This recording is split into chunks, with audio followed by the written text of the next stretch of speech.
की जय। दत्त स्वामी महाराज की जय। भक्त करुणा सागर भगवान की जय। मोहनदास जी महाराज की जय। भगवान दास जी महाराज की जय। मुरलीदास जी महाराज की जय। गुरु पूर्णिमा कथा प्रारंभ समय का जय जय सात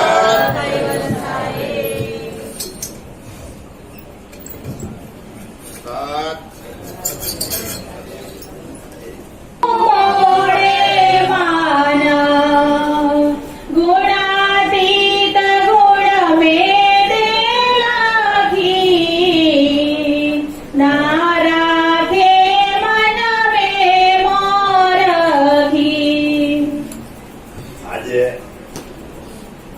ગુરુ પૂર્ણિમાનો પવિત્ર દિવસ આખા હિન્દુ ધર્મની અંદર ગામે ગામ શહેરે શહેર દરેક મંદિર આશ્રમ જે સંપ્રદાયો મતપંથો દરેક જગ્યાએ ગુરુ મહિમાને આજે ઉપાસના ગુરુ વંદના ગુરુ પૂજન દરેક જગ્યાએ ચાલતું.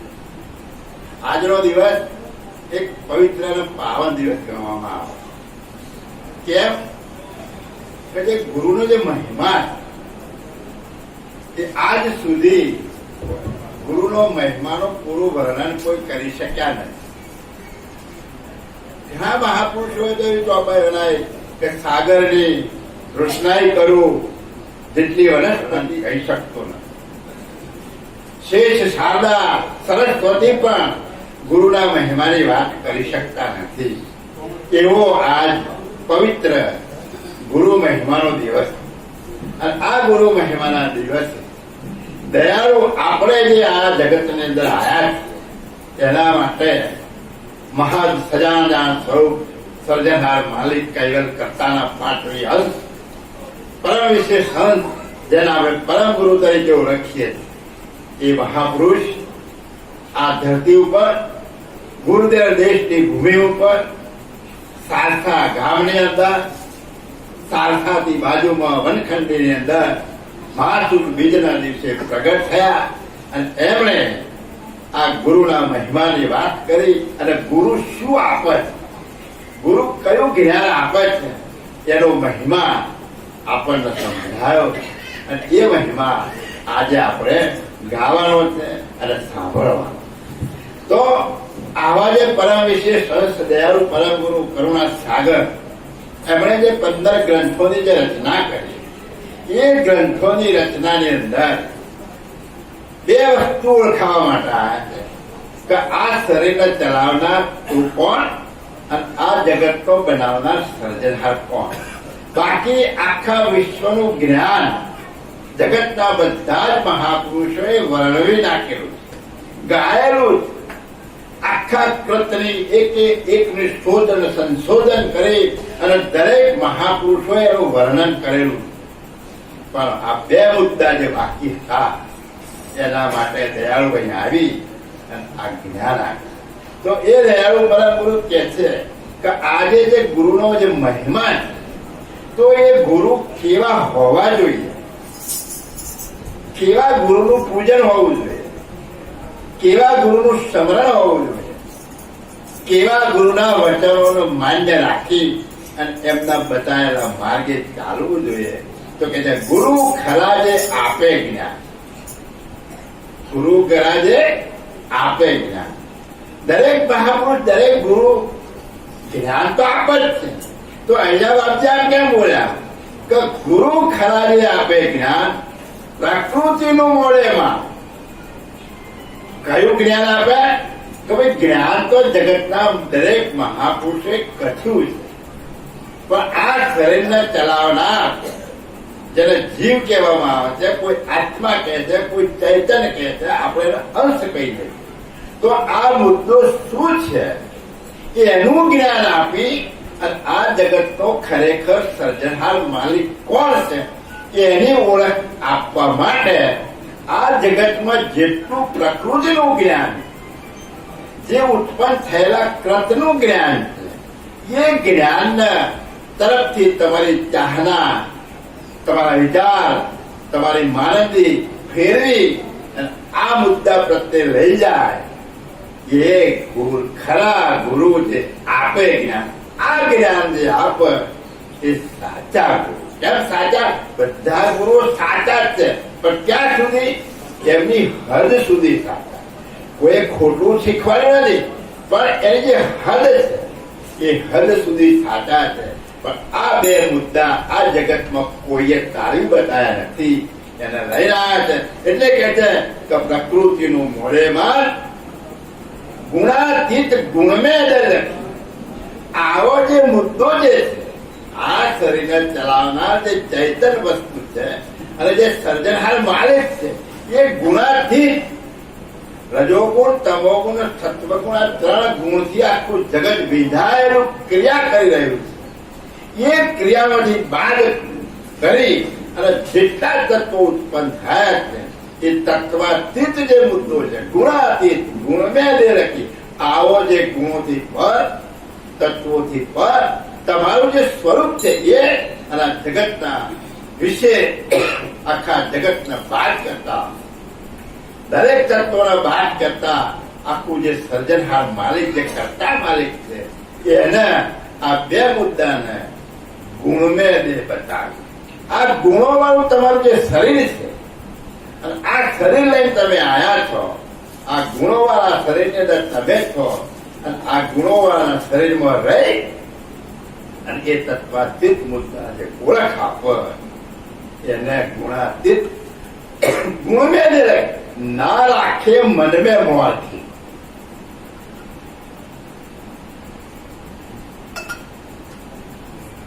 કેવા ગુરુ હોવા જોઈએ? કોઈની મોરખી નહીં.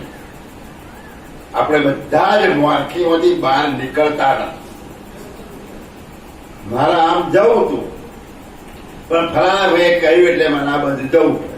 મોરખી રાખી. તમારો નિર્ણય પાકો નહીં. જો નિર્ણય પાકો હોય તો ગમે તે વ્યક્તિ તમને ગમે તે વસ્તુ સૂચવે, ભાઈ મારા આ કામ છે, હું અહીં જ જવાનું. કોઈની મોરખી એટલે શરમ, કોઈની શરમ ના રાખે.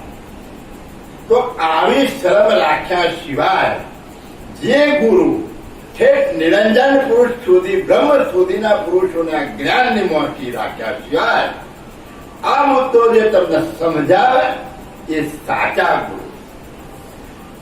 આવા ગુરુની ઓળખ દયાળુ પરમ ગુરુ આપવા માટે આવ્યા. આવા જ્ઞાનની કથવા માટે એમની કથનીની અંદર આ વિશ્વમાં એમને કોઈ મહાપુરુષ નહીં મોરખી નથી રાખી. નિરંજન સુધીની મોરખી અમે નથી રાખી. સત્ય વસ્તુ દરેકને જણાવી કે ભાઈ તારી હદ અહીં સુધીની છે. આ મુદ્દામાં તારું ધ્યાન કામમાં નહીં આવે એટલે સહેજ પણ મોરખી રાખી નથી. આપણે આપણું જે જ્ઞાન છે, આપણી જે જ્ઞાનની જે કિંમત, એ જ્ઞાનની કિંમત આપણે સમજી શકતા નથી. ફલાણા આ ક્રિયા કરે છે એટલે આપણે પણ કરવી. ક્યાં? એની મોરખી રાખી. ચાલો મોરખી રાખો. તમારા ગુરુ આ મહાન છે.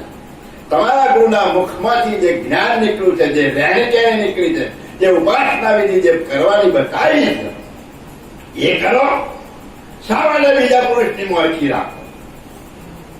પણ આપણે મોરખીમાંથી બહાર નીકળતા. ગુરુ મહાન છે પણ મહાન ગુરુની કિંમત આપણે નથી કરતા. આપણે બીજા થઈ ગયેલા પુરુષોની કિંમત કરીએ છીએ, એની મોરખી રાખી. પરમ ગુરુના ગ્રંથની અંદર તમે બધા અભ્યાસી છો. અહીં તો મહાન સંતો કરતા પણ મહાન પુરુષો બેઠેલા હતા. આ વેદની અંદર જે સંત રહેણી કહેણી નથી પાડતા એવી રહેણી કહેણી પાડનારા આની અંદર તમને નહીં જણાય એવા પુરુષો પણ બેઠેલા. તો આપણે મોરખી રાખીએ છીએ. ઘરનું કહેવાનો મતલબ શું જાજો આપણને કે કોઈની મોરખી ના રાખો. પરમ ગુરુના વચનો ઉપર ચાલો. પરમ ગુરુના વચન ઉપર પગ મૂકી ના ચાલો. આપણે કેટલા વચનોનું પાલન કરીએ છીએ? તો ગુરુ ખરા જે આપે જ્ઞાન, પ્રકૃતિનું મોડેમાં ગુણાતીત ગુણમેં રાખી ના રાખે મન મેં મોર.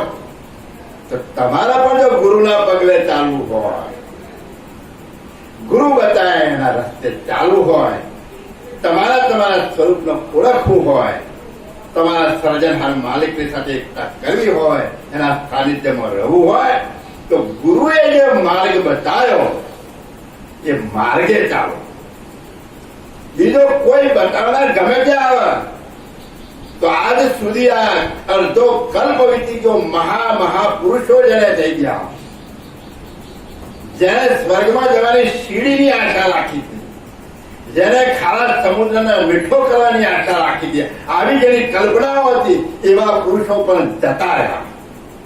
તેની પર બાપજીએ મોરખી નહીં રાખી. તો આપણે શા માટે રાખો છો મોરખી ભાઈ? એનું કારણ કે આપણી પાસે અદભુત જ્ઞાન છે.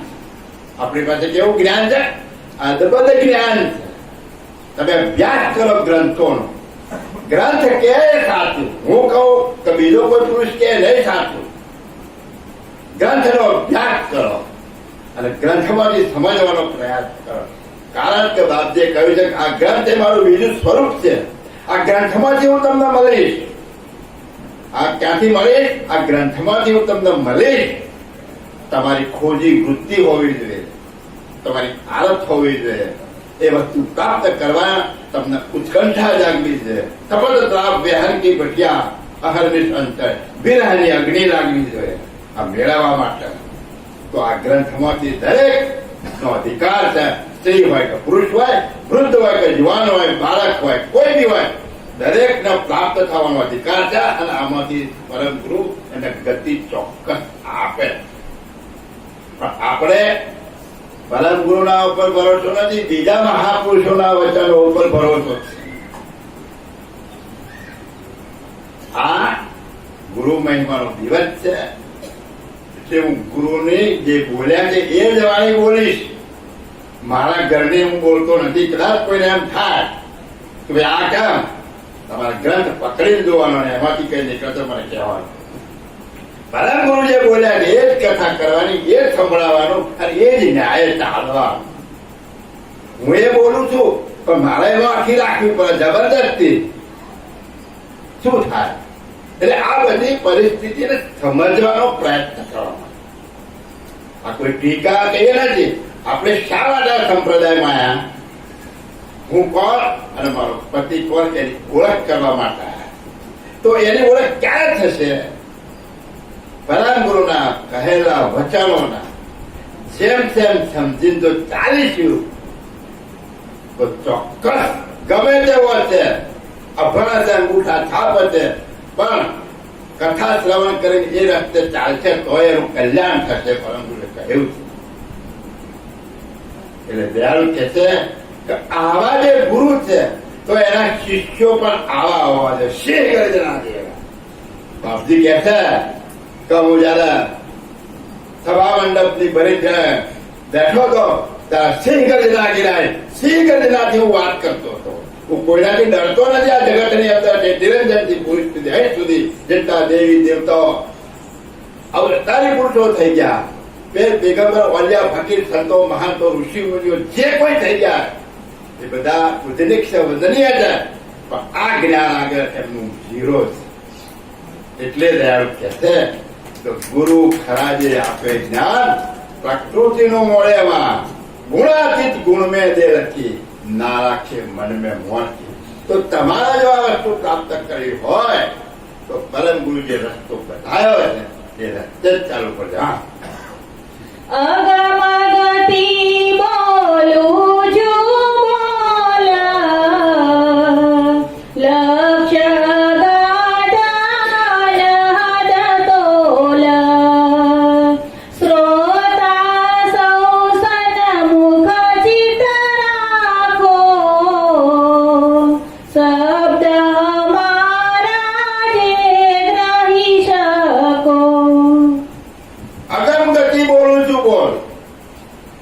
પરમ ગુરુ દયાળુ સર્જનહાર માલિક કૈવલના હુકમથી એ હુકમ સિર ઉપર ચડાઈ અને જગતના આ જ્ઞાન આપવા માટે જયારે અહીંયા પધાર્યા અને ચારે બાજુ દ્રષ્ટિ પથારીને જોયું તો આખું જગત ગુણોની અંદર, ક્રિયાઓની અંદર, ક્રિયા કર્મકાંડની અંદર મશગુલ બની અને પોતાના સ્વરૂપનું ભાન ભૂલી ગયા હતા. અહીં આવીને હું કહે છે કે અગમ ગતિ બોલું છું બોલ. આજ સુધીના જે મહાપુરુષો બોલી ગયા એના કરતા પણ હું અગમ ગતિની વાણી બોલું છું. મારી વાણીનો તમે તોલમોલ કરતા શીખો. મારી વાણીનો તમે તોલમોલ કરતા શીખો. એટલે કે છે કે લક્ષ્ય અગાધ અનાહદ તોલ. હું જે લક્ષ્ય લઈને આવ્યો છું, હું જે મુદ્દો તમને સમજાવવા આવ્યો છું તે અગાધ છે. એનું માપ માપી શકાય એમ નથી, સમજમાં આવી શકે એવો નથી. એવો મુદ્દો હું લઈને આવ્યો છું. અનાહદ તોલ, એનો કોઈ તોલ મોલ કરી શકે એવો નથી. એવા હું જે બોલ બોલું છું એ મારા બોલને જો તમારે સાંભળવાની શક્તિ હોય તો કે છે શ્રોતા તો સન્મુખ ચિત્ત રખો, શબ્દ હમારા જે ગ્રહી શકો. મારા શબ્દોનું જે ગ્રહણ કરી શકાય એવો પુરુષ હોય, આ સભાની અંદર જે પુરુષો આવ્યા છે એ મારા શબ્દોને ગ્રહી શકે, સમજી શકે એવા પુરુષોએ હું જે બોલું છું એ ચિત્ત દઈ અને તમારી સુરતાએ રાખી અને ધ્યાનથી સાંભળો. એક પણ શબ્દ ફેલ ના જાઓ. આ દયાળુ છે કે જે શ્રોતાઓ છે એ શ્રોતા કેવો હોવો જોઈએ કે વાણીનો એક એક શબ્દનો તોલ કરી અને ફેલ ના જાઓ. જો તમારી સુરતા બીજા જાય તો અધર થઈને જતું રહે. કશું આ ખબર પછી ક્યાં શું થયું? આપણે પરીક્ષાની અંદર તમે જોઈએ કે વિદ્યાર્થી હોય 40-50 બાળકો હોય, શીખવાડનાર એક જ શિક્ષક હોય અને દરેકને સરખું શીખવાડે, પણ તે ધ્યાનથી સાંભળી શીખે છે એ વગર વાંચે પાસ થાય છે. અને જે વિચારો જેને બહાર છે એ ગોખી મરી જાય તો એ પાસ થતો નથી. એટલે દયાળુ કહે છે કે શ્રોતા સો સન્મુખ ચિત્ત રખો, શબ્દ હમારા કહી શકે. હું એવા વચનો તમને બોલવા આવ્યો છું, હું એવું જ્ઞાન તમને આપવા માટે આવ્યો છું. તો મારા વચનોને તમે શાંતિથી સાંભળી અને તમે તોલમોલ કરી શકો. દયાળુ પરમ ગુરુ આપણને એક દ્રષ્ટાંત આપતા કહે છે કે શિયાળ અને વાઘ આ જંગલમાં રહેતા હોય. સિંહ, શિયાળ આ બધા જંગલમાં રહેતા હોય.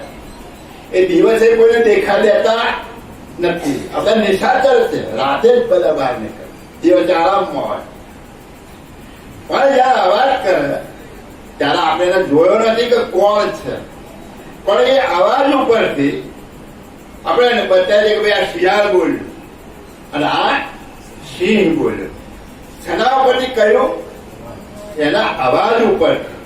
તો તમે આ ગ્રંથોના વચનો સાંભળી અને દુનિયાના દરેક મતપંથોના વચનો સાંભળો અને એ વચનો ઉપરથી નક્કી કરો કે શિયાળ બોલે છે કે સિંહ બોલે. કોણ કયું જ્ઞાન આપે છે, કઈ ગતિનું જ્ઞાન આપે છે, કયા ઘરનું જ્ઞાન આપે છે, એનો તમે તોલ મોલ કરતા શીખો. એટલે કે છે કે અગમ ગતિ બોલું છું બોલ. મારા જે વચનો છે એ અગમ ગતિના, એ તમે સાંભળો, ચિત્ત સન્મુખ રાખી અને એ વચનોને તમે સમજવાનો પ્રયત્ન કરો. આખું બ્રહ્માંડ જ્યારથી સર્જન થયું છે અનેક સંપ્રદાયો આયા ને ચલા ગયા, કેટલાય ધર્મ આયા ને કેટલાય જતા રહ્યા. અત્યારે આપણે જે જ્ઞાન કથીએ છે જગતની અંદર તો 3000 વર્ષનું જ જ્ઞાન કથાય છે. એના આગળ તો યુગો જતા રહ્યા.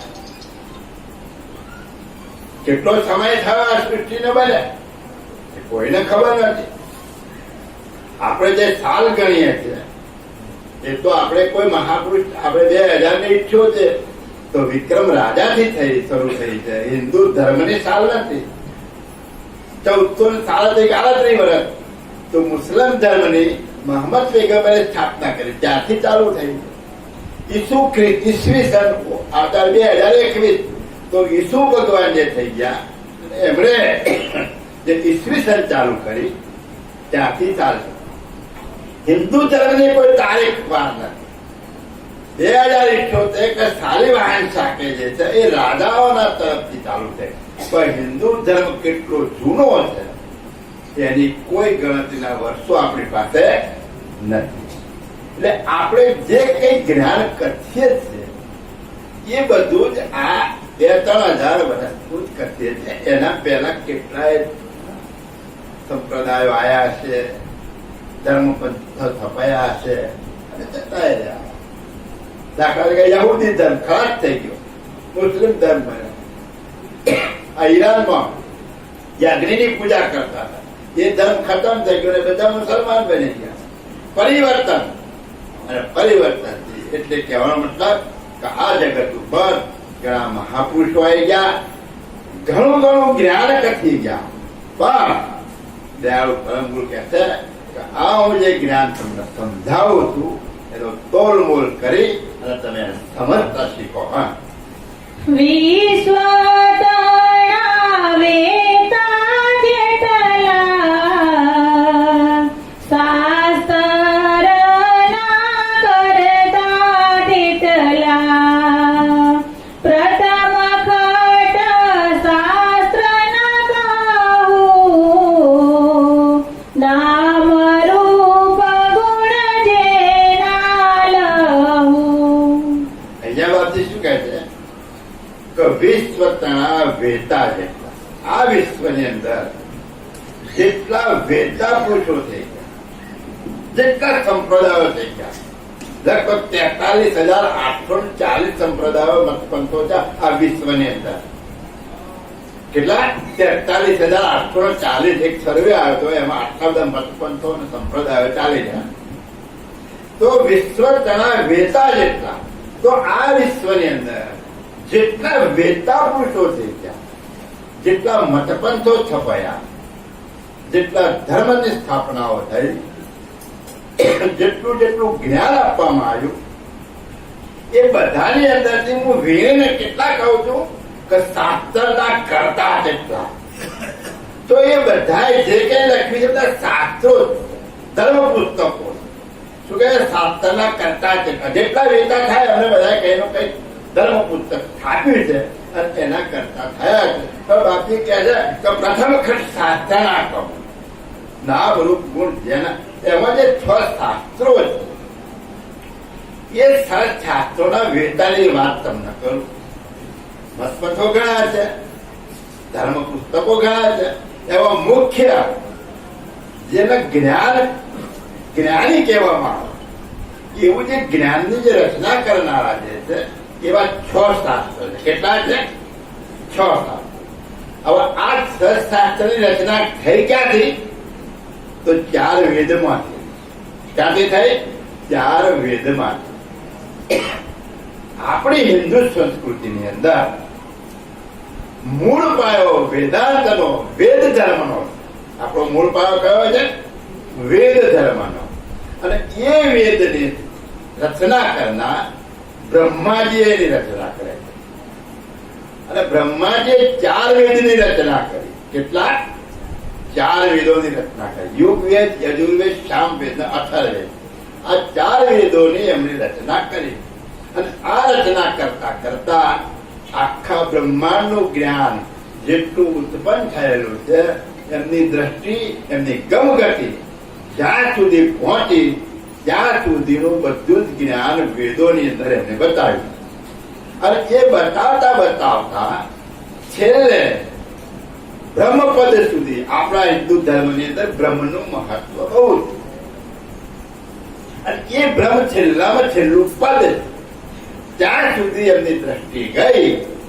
પછી આગળ એમને સમજ ના પડી કે હવે આનાથી આગળ શું છે, કઈ છે ખરું, પણ મારી સમજમાં આવતું નથી. એટલે મેં નેતિ પોકાર, નેતિ નેતિ નેતિ, આનો આગળનો ઇતિહાસ મને ખબર, નેતિ પોકાર.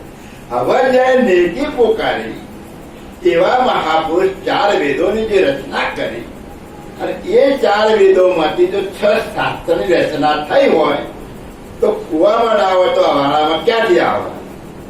આ એક સીધો પ્રશ્ન છે. તો એ 4 વેદોને 6 ઋષિ મુનિઓએ અભ્યાસ કર્યો.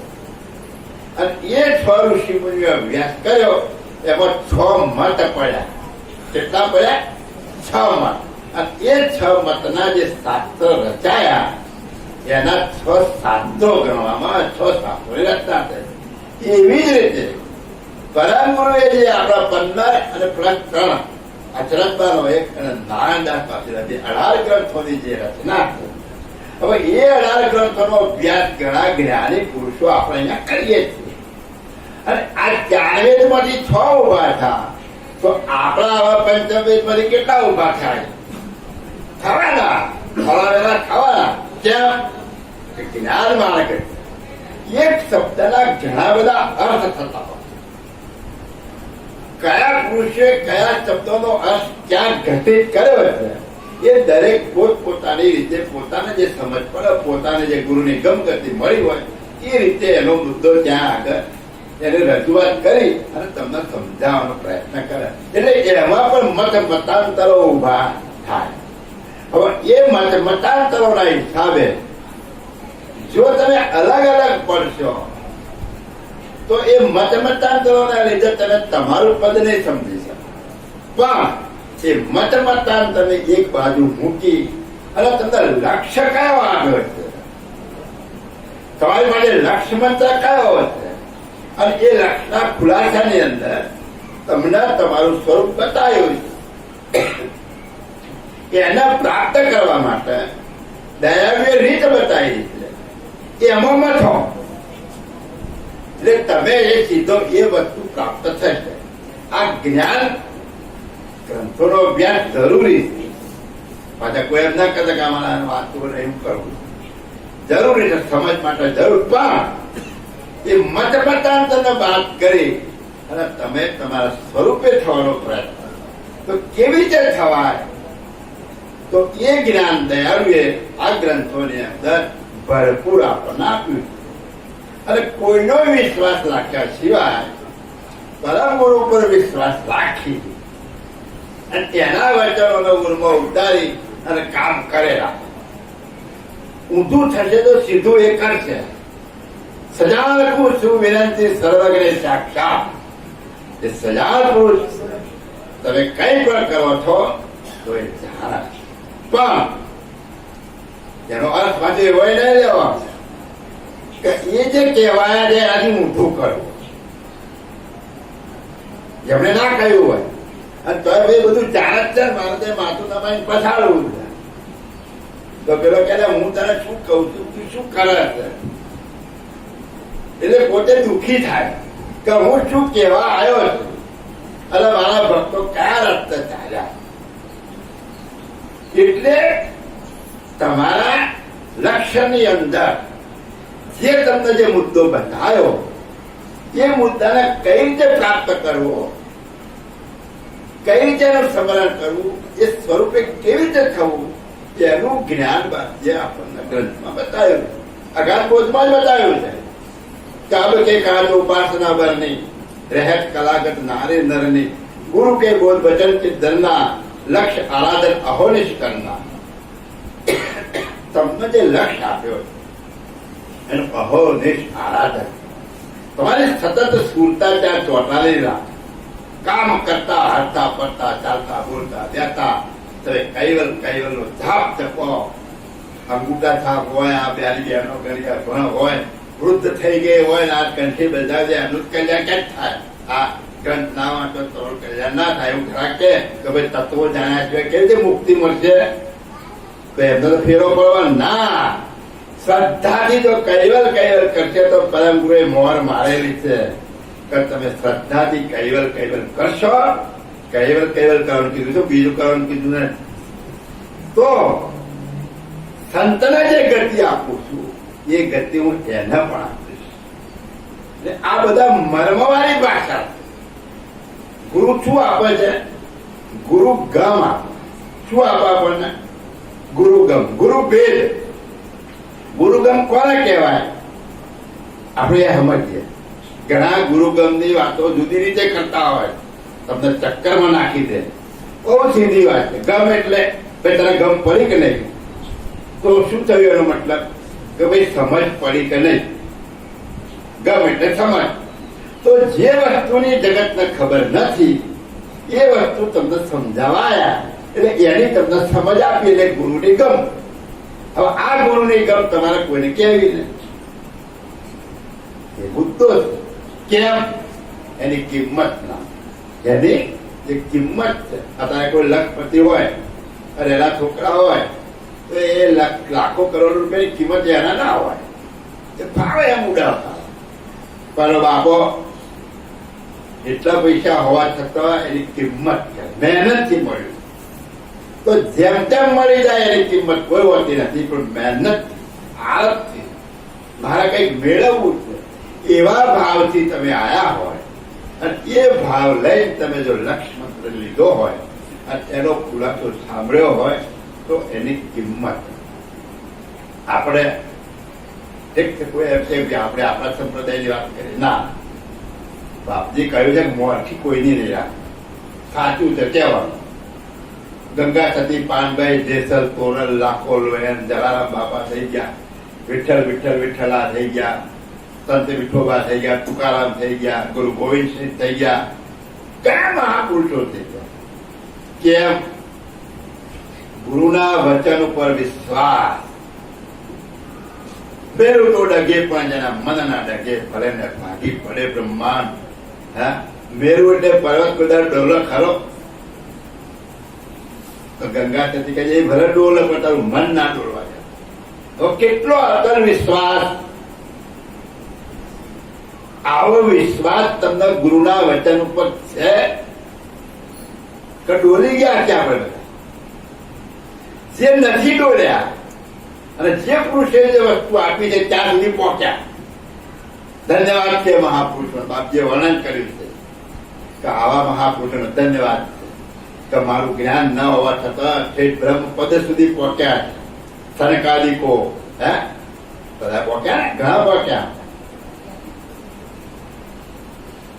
તો આપણામાં કેમ કોઈ પાકતો નથી? આવો કારણ કેમ આવ્યું?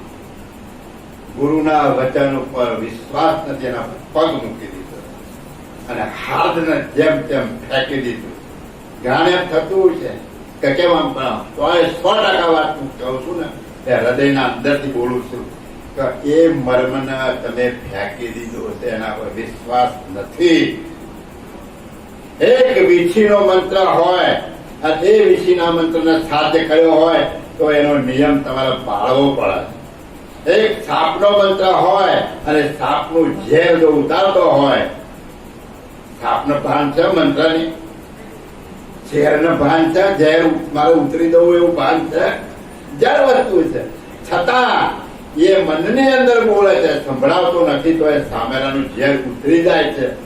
કેમ ઉતરી જાય છે? એની રેણી પાડે છે કે રીંગણ નહીં ખાવા, મોગરી નહીં ખાવી, કીડીઓની લાઈન હોય તો અરડવાની નહીં, મકોડાની લાઈન હોય તો અરડવાની નહીં, અને દર વર્ષે સિદ્ધ કરવાનો તો એ મંત્ર કામ કરે છે. તો તમને બાપજીની સાથે રેણી આપી છે, કોણ પાડે? તો પછી ક્યાંથી મંત્ર કામ કરે? તમારો મંત્ર તો આખા બ્રહ્માંડ ભરની અંદર 14 લોકની અંદર જેની પાસે નથી એવો શ્રેષ્ઠ મંત્ર. કેવી રીતે? કે આ 14 લોકની અંદર 84 લાખ પ્રકારના જે ઘાટ અને અનંત બ્રહ્માંડ ની અંદર જેટલા તત્વો છે એ બધા તત્વોને ચલિત કરનાર, એ ઘાટોને ચેતન રાખનાર જે મુદ્દો છે, અનંત ઘાટને જીવિત કોણ રાખે છે? તમને જીવન કોણ જીવાના છે? શરીરને જીવાના કોણ? પ્રણવથી જીવો છે ને. જગત વાળા પ્રણવ તો બોલી ગયા છે, પણ પલંગુ એ કેવા પ્રણવની વાત કરી, કેવી બનાવટ છે, કેવી પોખરી છે, બધું વાત કરી. અને આ જ્યાંથી ઉદ્ભાવ્યો છે અને જેમાં સમાય છે એ સ્ટેજ ઉપરનો મંત્ર તમારો છે. તો એ મંત્રને સાધ્ય કરો તો આખું 14 બ્રહ્માંડ તમારી મુઠ્ઠીમાં હોય કે ના હોય, પણ તમને વિશ્વાસ નથી. જેમ તેમ બીજું અમારી વાત થઈ તો બે મંત્ર તો જાહેર કરેલો, તો પૂછ્યું એક મહાપુરુષ છે મોટા મહારાજ કે ભાઈ અચ્છા તો કે અમને પણ ખબર પડી. તો પરમગુરુએ ભૂલે જ કરી ને, પરમગુરુને આવી ખબર નહીં હોય કે બધી ખબર પડી જશે. કાનમાં કહેતો તો એને જાહેર ના કરતે, કોઈ ના ખબર પડે.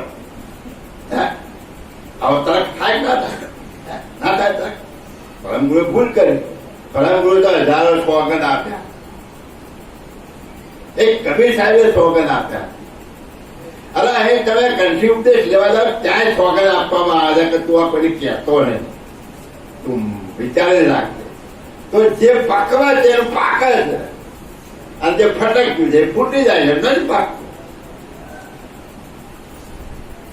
તો દયાળુ કે છે કે આ જે શાસ્ત્રના જે વેતા છે એ મહાપુરુષો આ જ્ઞાન જે કસી ગયા એમાં પણ મહાપુરુષો થઈ ગયા.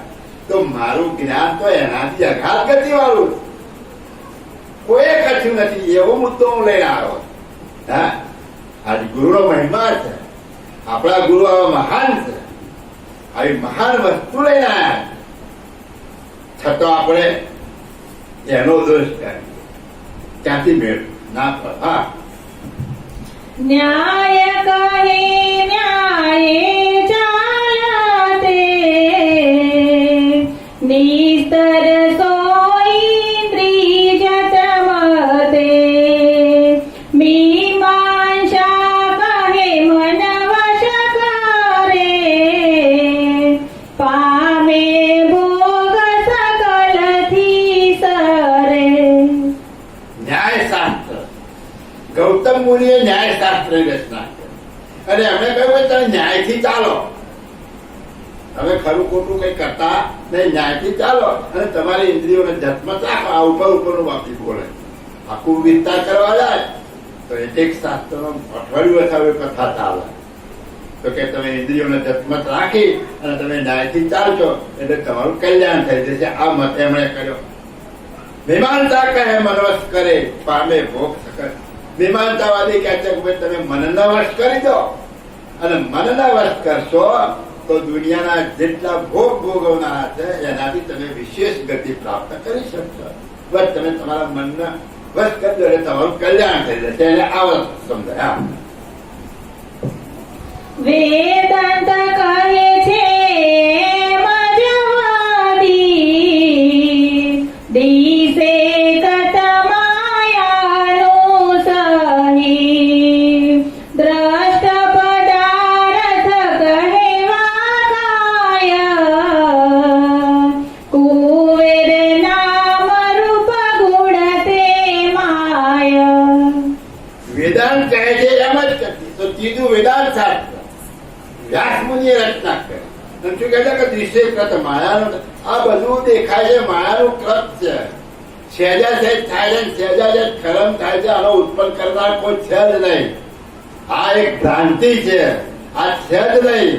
તમને ખાલી દેખાય છે, તમારું મનથી દેખાય, બાકી આ કશું છે જ નહીં. વેદાંત વળી આવું છે, આવું એને વળગાડી કે તમે આ કશું છે જ નહીં.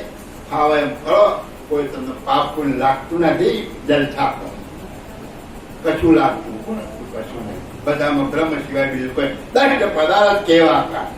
આ જેટલો દષ્ટ પદાર્થ છે એની અંદર વાતી કે છે કુવેર નામ રૂપનું તેના. કુવેર સ્વામી કહે છે કે આ બધો નામ રૂપ અને ગુણનો વ્યવહાર. આ બધો કેવો છે? નામ રૂપ અને ગુણ. ઘણા કહે છે કે ભાઈ નામ રૂપ ગુણ વાત કરતા આ ત્રણ પદ છે. નામ રૂપ અને ગુણ આ ત્રણ વાત કરતા ચોથું પદ અવિનાશ. ચોથું પદ કેવું? અવિનાશ, જે નાશવંત નથી, કાયમ માટે. તો આપણે પ્રજાપતિ હોય એ માટી લાવે અને માટીમાંથી એને પલાળી કુંદી બરાબર બનાવ અને સવારે ચાકડા ઉપર નાખી અને એનો ઘાટ ગળે. હવે ઘાટ ગળ્યો એટલે એનું નામ પડ્યું. હવે ઘાટ ગળ્યો એટલે એનું નામ માટલું પડ્યું. શું થયું? કેમ નામ પડ્યું માટલું? આકારનું નામ પડ્યું. આકાર બન્યો એટલે એનું નામ માટલું પડ્યું. હવે માટલાનો ગુણ શું? તો કે પાણી ભરો. તો નામ રૂપ અને ગુણ ઉભું થયું. હવે માટલાને ખોલી નાખે તો હવે એને માટલું કહેવાય. ઠીક થઈ બરાબર છે. હવે એટલે નામ ના રહ્યું. પાણી ભરવાનો ગુણ રહ્યો એ ના રહ્યો. તો માટલાનો આકાર રહ્યો એ ના. તો તેને ખતમ થઈ. નામ રૂપ ગુણ થાય. પણ માટી તો રહી ને, તો એ આવી નાખવી પડે. તો આ લોકો કહે છે કે માટીનો કોઈ જે નાશ થતો પણ એમને જ્ઞાન નથી. કે આ 5 તત્વો ઉત્પન્ન થયેલા છે. પૃથ્વી તત્વ નાશ પામવાનું છે, એ કોઈ દિવસ રહેવાનું છે નહીં, એવું જ્ઞાન નથી. તો આખું વિશ્વ થરાથી બનેલું છે. 5 તત્વો, આખો ઠઠારો તત્વોનો બનેલો છે. તો ગાંઠ આકાર બધા તત્વોથી બનેલા છે. તો આ ગાંઠમાં લીધા એટલે બાળિયા વગાડે પણ 5 તત્વો ભરી ગયા. પાછા નવા ગાંઠ ઉત્પન્ન. તત્વો એક દિવસ નાશ થવાના, એ કાયમ રહેવાના નથી. એટલે ચોથું પદ તત્વોમાં અણુ પરમાણુમાં લઈ જાય છે કે આ અણુ પરમાણુ કાયમ રહે છે, નાશ થવાનો નથી. એ રીતે આ જગત રહેવાનું છે. બાકી તો આ બધું છે છેદા છે થાય છે, આનો બનાવનાર કોઈ નહીં, એક જાતની ભ્રાંતિ છે. એટલે આપણી કહે છે કે નામ રૂપ ગુણ થી વાત કરી અને લોકો છૂટી ગયા છે, પણ ખરેખર નામ રૂપ ગુણ વાત કરવાથી વાત થતું નથી. ઘણા તત્વો એવા રહેલા, એ બાપજીનો જો પંચમ વેદ તમે વાંચો તો એની અંદર સંપૂર્ણ જ્ઞાન તમને મળા. પાતાંજલિ તે પંડને ગ્રહે સાદે પ્રાણ કહી દિન રહે સામ્રત વદે સરાય સીત જાણો એ જ પરમ પદ નિદ. પાતાંજલિ તે પંડને ગ્રહે સાધે પ્રાણ કહી દિન રહે. પાતાંજલિ શાસ્ત્ર શેષ નારાયણ પંતજલિ મુનિ થઈ ગયા, એનું શેષ નારાયણ નામ છે. તેમણે આ યોગ શાસ્ત્રની રચના કરી અને એ યોગ શાસ્ત્રની રચના કરતા આ શરીરના એક નાડી નખ રૂવાટેનું જ્ઞાન કરી એ પ્રાણાયામ દ્વારા યોગ માર્ગમાં ગયા અને યોગ માર્ગ દ્વારા આ શરીરની અંદર જે 7 ચક્રો રહેલા છે એ 7 ચક્રોને વેધી બ્રહ્મરંધ્રની ભવલ ગુફામાં જઈ અને જ્યોતિ સ્વરૂપ પ્રકાશ, કોઈ બ્રહ્મ, કોઈ નાદ, જેને જે હાથમાં આવ્યું ત્યાં આગળ સ્થિર થયા. ત્યાં આગળ સ્થિર થયા. એટલે કે છે કે આ પાતાંજલિ આ માર્ગ અપનાવી અને આ શરીર દ્વારા એ યોગ માર્ગમાં જવાથી આ શરીરના હજારો વર્ષ સુધી રાખે.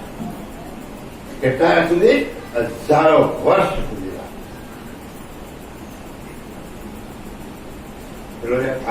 अब का ज्ञान सुनो भाऊ, आज अंत वृतांत सुनाऊ. कोहु न जानत पुरुष पुराना, નિગમ પોકાર અગમયાના. નિગમ એટલે વેદો. આની આગળ કઈ જ છે પણ મને ખબર પડતી નથી. નિગમ પોકાર અગમયાના. नेच नेच कर पीछे लटका ब्रह्मा जय कमल में बैठा शंकर जय संसार में छाया शून्य शिखर का ध्यान लगाया. આ બ્રહ્માજીએ બ્રહ્મરંધ્ર સહસ્ત્ર કમળમાં જઈ અને જ્યોતિ સ્વરૂપ નક્કી કરી અને વિષ્ણુને અને શંકરને બધાને એ માર્ગે કયા માર્ગે માર્યા? આ યોગ માર્ગ દ્વારા બ્રહ્મરંધ્રની અંદર ज्योति स्वरूप निर्णय करा. विष्णु को उनके अनुरागी तीनों की सूरत ज्योति में पाटी. ताने ब्रह्मा विष्णु महेश एमने सुनता क्या की ज्योति सुधी जो जहां तहां वलगे नर लोही. नर कहता पुरुष, लोही कहता स्त्री. આવી રીતે આખા બ્રહ્માંડની અંદર દરેક પંથોની અંદર છેવટમાં જઈ અને અહીંયા આ છેલ્લું પદ માની અને જગતના જીવો, સ્ત્રી અને પુરુષો જો જહા તહા વર્ગે ન હોય. આદ્ય પુરુષ સ્ત્રીના નહીં. આ જગત તો બનાવનાર કોણ છે એ ના ઓળખી શક્યા. આ પદને જાણી અને પોતે હું જ છું, મારા સિવાય કોઈ છે નહીં એવો અસ્મિત ધારણ કરી અને અહમ બ્રહ્માસ્મિ બની ગયા. આદ્ય પુરુષ સ્ત્રીના નહીં કોઈ. આદ્ય પુરુષ અવિનાશી અભંગા. આદ્ય પુરુષ કેવો છે? અવિનાશી છે અને અભંગ પુરુષ છે, ભંગ થયેલો નથી. અવિનાશી અભંગ. આપ નહીં નારી સંગા. ફક્ત એટલા જ છે. ત્યાં કોઈ સ્ત્રી નથી, ત્યાં કોઈ સ્ત્રીનું પાત્ર નથી. આપ નહીં નારી સંગા. બિન નારી જેને ખલક ઉપાયા. આ જગત વગર સ્ત્રી ઉભું થયેલું છે. ઘાટ તો પછી બનાયા, તત્વો ઉત્પન્ન થયા અને તત્વો ઉત્પન્ન કર્યા પછી ઘાટ બન્યા અને એ ઘાટની અંદર અંશનો પ્રવેશ કરાયો અને આ બધા જ અંશ ચલિત થયા છે. તો જે ઘાટ પુરુષનો છે એમાં જે અંશ છે અને જે ઘાટ સ્ત્રીનો છે એની અંદર જે અંશ છે એ બધે સજાતી એક છે. એ અંશ સ્ત્રીએ નથી અને પુરુષે નથી. આ ઘાટ દેખાય છે સ્ત્રી ને પુરુષ છે. આને ચલાવનારો સ્ત્રી નથી ને પુરુષે નથી. એ કેવો છે? ફક્ત ચૈતન્ય. એટલે કે છે तीनों की सूरत ज्योति में पागी यहाँ जो चार वेद का वेवा खट शास्त्र हमेवा ज्योत स्वरूप किया निर्धारा यहाँ जो जीव का ज्ञान समावा वेद कते पुराण पुराना जामे अटक्या सकल जहाना यो जहां कहा वलगे न लोई आज पुरुष विनायक ने कोई आज पुरुष अविनाशी भंगा आप ही आपने नारी संगा बिन नारी ने खलक उपाया घटघट बहरू खान समाया नहीं आता नहीं जाता जरा घटो घटनी अंदर अंश स्वरूपे એનું નમૂનો મૂક્યો છે કે સર્જનહાર આવતોય નથી અને કરતોય નથી. नहीं आता नहीं जात जनाता है तो का तो नाश सनाता. आ સર્જનહાર જેવી પરિસ્થિતિમાં જ્યાં છે ત્યાં ત્યાં શું કરતા ચીનો રે ભાઈ એ સર્જનહારને ઓળખો દયાળુ કહેવા છે તો હું એ સર્જનહારની ઓળખ કરવાની. બિન ચીને સબ પલ્લે જાય. જો તમે એને નહીં ઓળખો તો છેવટે જયારે મહાપ્રલય આવશે ત્યારે તમે બધા જ એમાં ખપી જવાના. બિન ચીને સબ પલ્લે જાય કહે કોઈ અનોખ વિચારી જ્ઞાન હમારા સુનો નરનાર. એટલે હું જે જ્ઞાન આપવા માટે આવ્યો છું એ જ્ઞાન તમે સાંભળો. એટલે કે છે કે પાતાંજલિ યોગ માર્ગ દ્વારા આ જ્યોતિ સ્વરૂપનો નિર્ણય કર્યો, કોઈ શબ્દ બ્રહ્મનો નિર્ણય કર્યો, કોઈ આત્મા પરમાત્માનો ત્યાં નિર્ણય કર્યો, કોઈ બ્રહ્મનો નિર્ણય. આ બધા જુદા જુદા મતપંથોના ભેદ છે.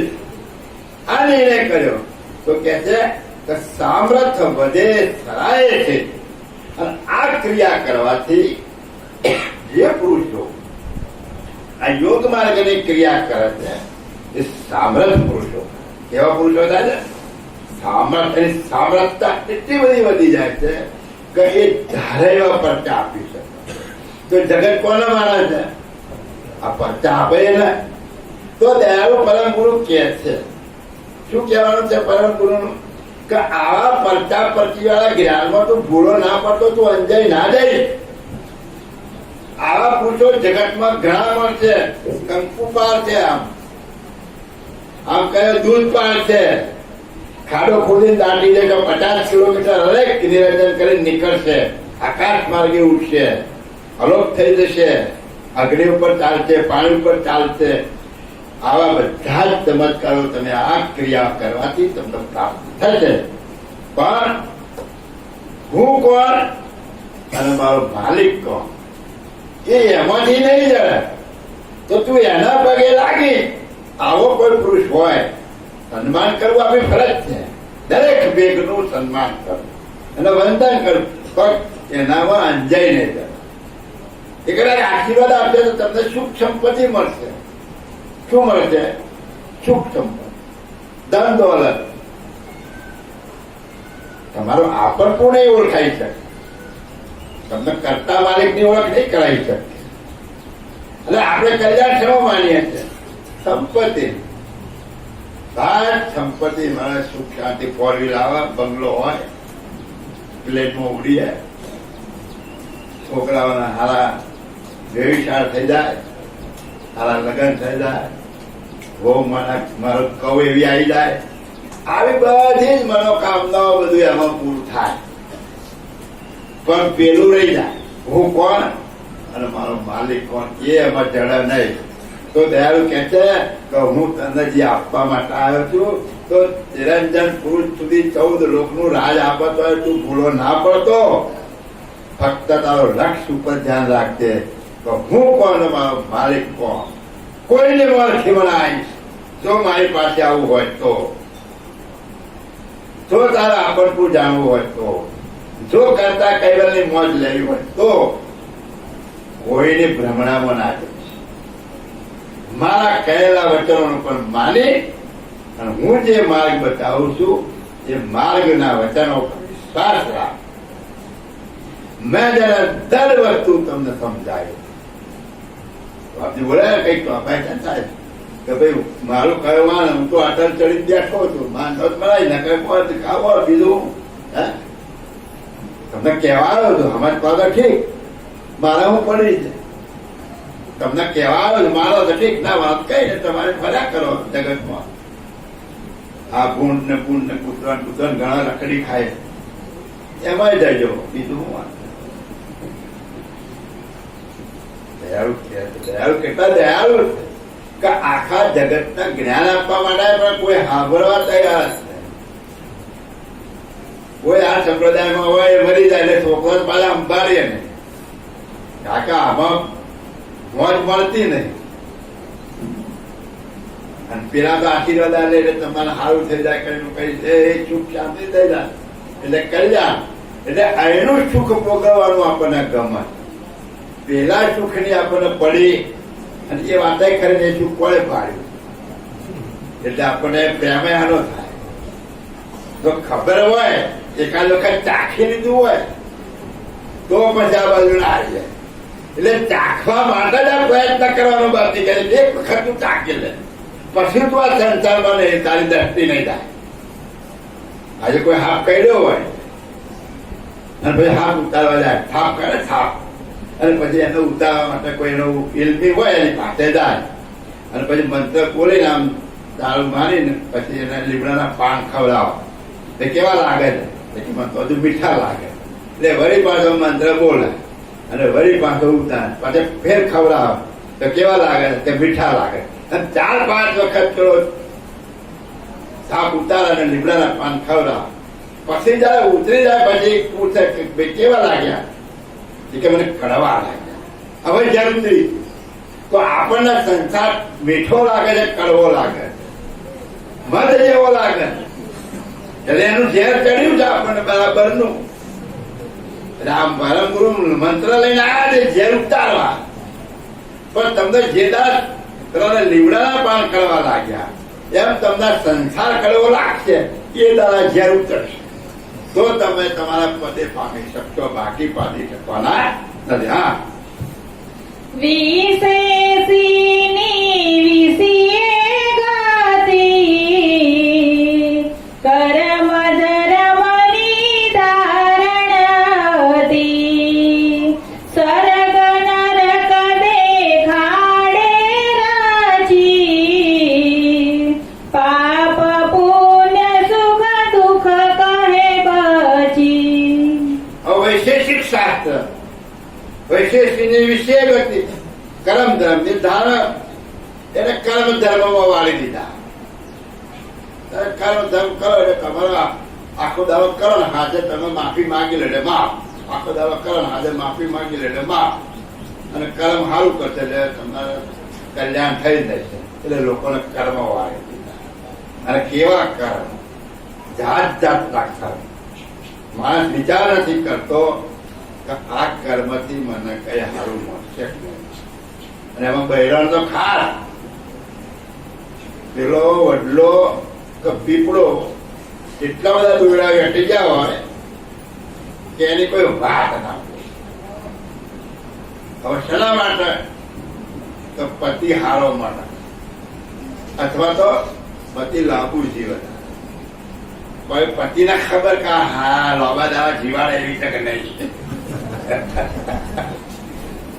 હવાથી હોદી નું મગજ ખાઈ જાય અને પછી દોયડા વેઠવા જાય. હવે આ ક્યાં મેળ પડે. કોઈના ઘરમાં શાંતિ નહીં હોય.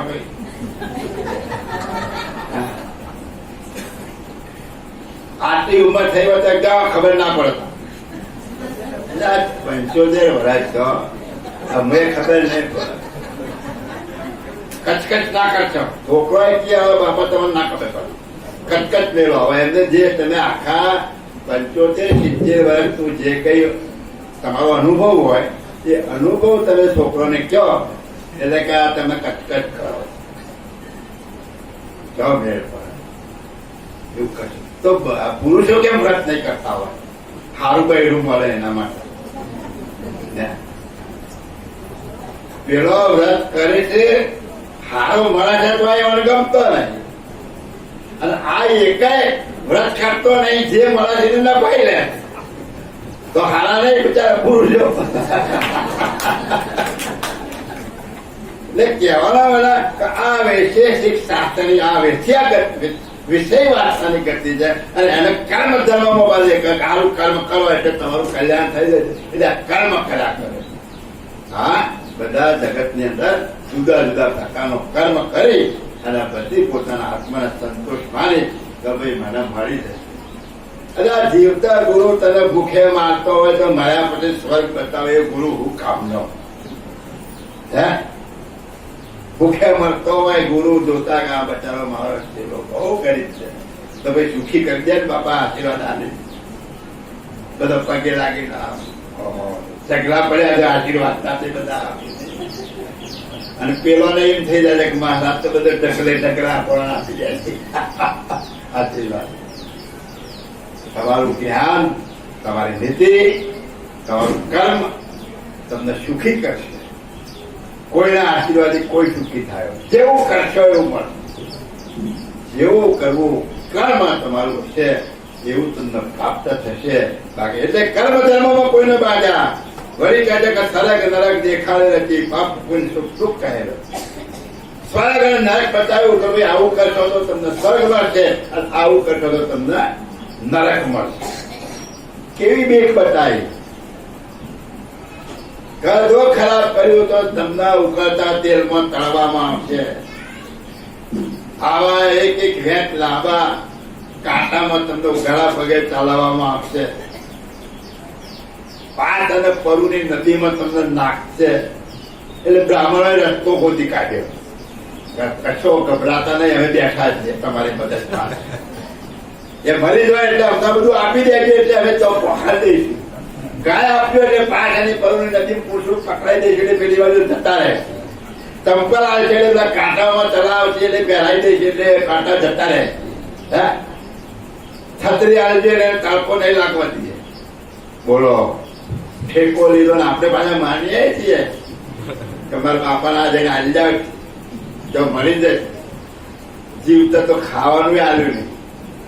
પ્રભુઓ બારે બારે મરી ગયો, કદાચ ભૂખ લાગી જાય, ઝાડા થઈ ગયા ખવાય નહીં.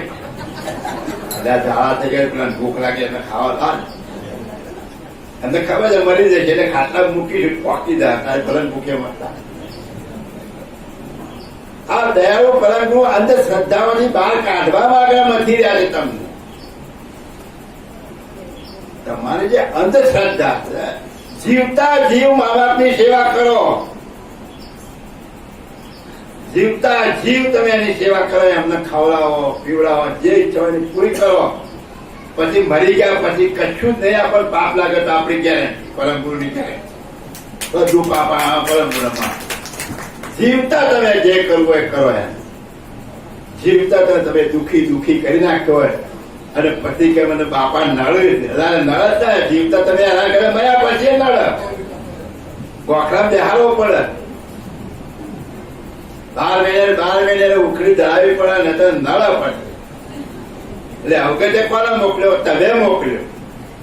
જો સારી રીતે સેવા કરી હોય તો હા તમારું સારું થયું એમ કરી જાય બચારો. એટલે કહેતા આ પાપ અને પુણ્ય અને સુખ અને દુઃખ ની વાત આ વળગાડી. હા, આ વૈશેષિક શાસ્ત્ર વાળા બધા આ પાપ અને પુણ્ય નું વળગાડી દીધું. કોને જોયું? એટલે એનો મતલબ એવો ના સમજતા કે આપણે પુણ્ય નહીં કરવું. दया धर्म का मूल है, पाप मूल अभिमान. तुलसी दया न छोड़िए जब तक घर में राम. કોઈ તરસ્યું હોય પાણી પાવું પડે, કોઈ કૂતરું હોય, કોઈ બિલાડું હોય, કોઈ પશુ પંખી હોય એને પાણી મૂકીએ, ચણ નાખીએ, આ બધું કરવું જ જોઈએ. પણ આ તો જે ઠેકો લઈને બેઠા આ બધું કરો, ખાટલામાં મૂકો, અમે ત્યાં પોકાડી દઈએ, એ ખોટું.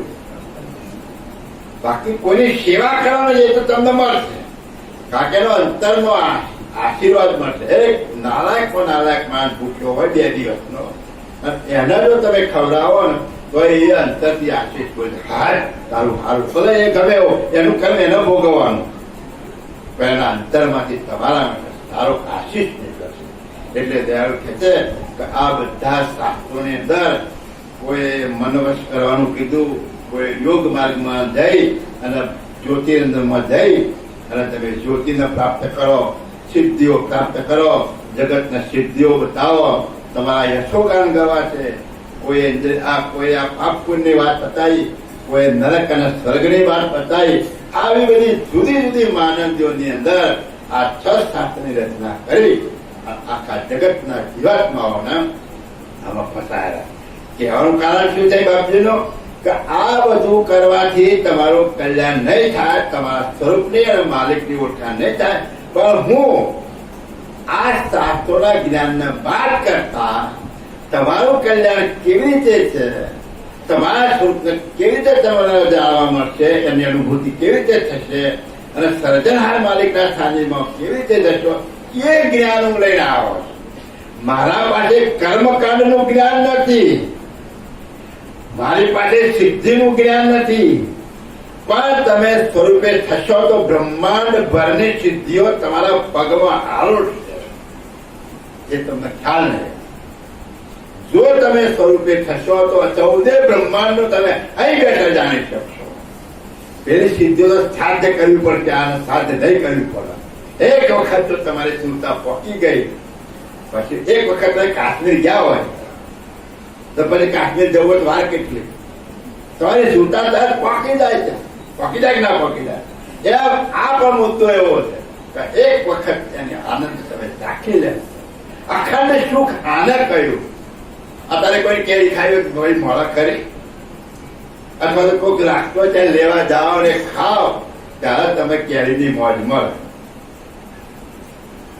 અત્યારે કોઈ સીઝન વગરની વસ્તુની મોજ લેવી હોય તો એક પૈસા ખર્ચી લાવો ત્યારે એની મોજ મળે, બાકી એની મોજ ના. તો આ અખંડ મોજ ના કહેવાય. જે આપણે ભોગવીએ છીએ ને અખંડ મોજ ના કહેવાય. આ કપડા કાલ ધોયા ને આજના જ પહેરવા હોય તો પછી ના એ મોજ ના મળે. આજે ખાધું હોય કાલ લાવો તો જ પાછી એની મોજ ના. આ મોજ કેવી? સુરતા લગાઈ નથી મોજ મળી નથી, સુરતા લગાઈ નથી મોજ મળી નથી. એને અખંડ મોજ કહી. કેવી અખંડ મોજ? જ્યારે ચાહો ત્યારે, જે સમયે ચાહો ત્યારે, અડધી રાતે એમાં કોઈ ટાઈમ નથી. એટલે અખંડ મોજ છે. અને આ અખંડ મોજ લેવાનું જ્ઞાન પરંતુ કે છે કે હું લઈને આવ્યો. તો હે શ્રોતા, તમે સન્મુખ ચિત્ત રાખી અને મારા વચનોનું તમે અવલોકન કરો, તમે એનું સાંભળો, તમારા જીવનમાં ઉતારો. તમારા શરીરની અંદર, તમારા અંતસ્કરણની અંદર તમે એક જાતની ઉત્કંઠા પેદા કરો કે જેના દ્વારા તમને વિરહની અગ્નિ લાગે તો મારા સ્વરૂપને જાણવું છે અને મારા કર્તાની સાથે એકતા કરવી. શું આવો વિરહ છે તો ચોક્કસ તમે સ્વરૂપે થઈ અને માલિકની એકતા કરી શકશો. હા, સાંખ્ય સાંખ્ય કાઢી કહે ખારી, કંચિત માયા રહી આવરી, પરિબોધે છૂટે પરસંગ, શુદ્ધ સનાતન અંશ ઉમંગ. સાખ સંખ્યા કાઢી કહે કરી, કંચિત માયા રહી આવે. શાક શાસ્ત્ર, કપિલ મુનિનું શાક શાસ્ત્ર. એમણે શું કર્યું કે આખા શરીરના તત્વોનો ભેદ જુદો પાડી દીધો, બધા તત્વોને બહાર કરી દીધા. અને એ બધા તત્વો બહાર કરતા જે વધે એ તારું સ્વરૂપ. આ તત્વો બહાર કરતા જે વધ્યું એ તારું સ્વરૂપ. પણ બાપજી શું કહે છે કે કંચિત માયા રહી આવે. પણ એ બધા તત્વો બહાર કર્યા ખરા, પણ જે મૂળ માયાની ગતિ હતી એ કિંચિત રહી ગઈ, એ સમજી શક્યા નહીં. એટલે એના આવરણમાં આવી ગયા. અને એ જે મુદ્દો છે પરિબોધે છૂટે પ્રસંગ, શુદ્ધ સનાતન અંશમાં, અને એને પોતાનો અંશ સમજી, એનો અંશ હું જ છું એવું સમજી અને એ ઉમંગમાં રહી અને શાક શાસ્ત્ર વાળા એમાં મશગુલ રહે છે. કે બે તત્વો બાદ કરતા જે વધ્યો એ તું. પણ આ તત્વો કઈ રીતે બન્યા છે, કઈ રીતે ગોઠવણી કરી છે, પૃથ્વી તત્વ કઈ રીતે બાદ થાય, જળ તત્વ કઈ રીતે બાદ થાય, અગ્નિ તત્વ કઈ રીતે બાદ થાય, પવન તત્વ કઈ રીતે બાદ થાય, આકાશ તત્વ કઈ રીતે બાદ થાય, એની ગમગતિ વગર એ બાદ કરી શક્યા નહીં. એટલે ઉપલું એને બાદ કરી, પણ જે મૂળ અંકુરો હતા એ બાદ કરી શક્યા નહીં. અને એમાં ફસેર્યા અને એમાં પોતાના સ્વરૂપને સમજી અને મોજ માણી. હવે આ તત્વને બાદ કરતા જે વધે તું, એટલે ઘણા સંપ્રદાયોમાં છે, ભજનો છે મોટા મોટા, કે તત્વને બાદ કરતા જે વધ્યો એ તું. પણ તત્વને બાદ કર્યા પહેલા એને પૂછો કે ભાઈ 5 તત્વો કયા? તો પૃથ્વી, જળ, અગ્નિ, વાયુ, આકાશ. તો આપણે કહે કે 4 તત્વો તો સમજ પડે, આકાશ તત્વ કોનું કહેવાય? એટલે કે આકાશ તત્વ કાંઈ ના હોય ને આકાશ તત્વ કહેવાય. તો કાંઈ ના હોય ને તત્વ કહેવાય, અને કાંઈ ના હોય ઉત્પન્ન થયું હોય ખરું? કાંઈ ના હોય ઉત્પન્ન ના થાય. ઉત્પન્ન થયું હોય તો કઈક હોય, તો ઉત્પન્ન થયું તો કઈક છે. તો આકાશ તત્વ એટલે શું? એટલે એમ એટલું, એટલે એ સમજી શક્યા નથી. એટલે આ 4 તત્વો બાદ કરી શક્યા, પણ આકાશ તત્વ બાદ કરી શક્યા. એટલે ત્યાં અટકી પડ્યા, અને એ ત્યાં અટકી પડ્યા એટલે વાતથી કહે છે કે શુદ્ધ સનાતન અંશમાં એ એમનો ઉમંગ ત્યાં ધારણ કરી અને આ પદ ઉપર એ બધા સ્થિર થઈ ગયા. પણ આગળ દયાળુ કહે છે કે હું કોણ ને મારો માલિક કોણ, એનું જ્ઞાન કોઈ કરી શક્યા નથી. હા, વેદ સહિત કરે જત વર્ણામ, તો શાસ્ત્ર નિશી પહોંચે હામ. વિશ્વ વેદ શાસ્ત્ર પતિયાર, કુબેર વસ્તુ વેદોની પાર. હવે બાપજી શું કે છે? બધાનો સાથ તમને 6 શાસ્ત્રની વાત કરી દીધી. વેદ સહિત કરે જંત વર્ણા, એટલે આખા હિન્દુ ધર્મની અંદર આ જે જગતના જીવાત્માઓ જે છે એ આ 6 શાસ્ત્રો અને જે વેદો છે એનું વર્ણન કર્યા કરે છે. એ જ્ઞાનની જ કથા કરે છે અને એ જ્ઞાનની અંદર જ મશગુલ રહ્યા. તો શાસ્ત્રની પહોંચે. હા, હવે જો વેદોની અંદર આ વસ્તુ ન હોય તો વેદથી પારેની દ્રષ્ટિ જઈ શકે. જે માણસ મુંબઈ જવા નીકળ્યો હોય અને સુરતમાં અટકી પડ્યો હોય અને સુરતને જ મુંબઈ માની બેઠો હોય તો એની સુરતા સુરતથી બહાર કઈ રીતે જઈ શકે? એના પછી જે આયા હોય નડિયાદ ને વડોદરા બધા રોકી ગયા હોય એમની તો ચરગતિ પોકટ થઈ ને. એટલે 6 શાસ્ત્રની જે રચના કરી એ 6 શાસ્ત્રની રચના વેદોમાંથી થઈ જાય. તો વેદોમાં જે વસ્તુ નથી એ શાસ્ત્રોમાં હોઈ શકે નહીં. એવું દયાળુબાજી કહે છે વિશ્વ વેદ શાસ્ત્ર પત્યા. એટલે આ વિશ્વના જગતના જે પુરુષો છે દરેક મત પંથો આવી ગયા. એ વિશ્વના વેદ શાસ્ત્રની અંદર બધા જ લોકોનું મન એના પર વિશ્વાસ લાવી બેઠું. એ જ્ઞાન ઉપર પ્રત્યારે જે વિશ્વાસ થાય એના પ્રતિ એના મોજ, એના પ્રત્યે એના આદરભાવ અને એના પ્રત્યે વિશ્વાસ છે. કુબેર વસ્તુ વેદોની પાર. પણ કુબેર સ્વામી કહે છે કે જે ખરો મુદ્દો જે છે એ વેદોની પાર. વેદોની અંદર એ વસ્તુ છે નહીં, વેદની પાર છે. એવું દયાળુ પ્રભુ કહેવા માંગે છે કે જે આખું જગત વેદ અને 4-6 શાસ્ત્રો અને એ 4-6 શાસ્ત્રો ને વેદોમાંથી અનેક પ્રકારના જે મતાંતરો જે નીકળ્યા એમાં આખું જગત વિશ્વાસ લાવી અને એ જ કર્મ, ધર્મ, ઉપાસના, ભક્તિ, ભાવ, ગુણ, ગાન, ભજન જે કઈ કરવું છે એ આસ્થાની અંદર કરી રહ્યું છે.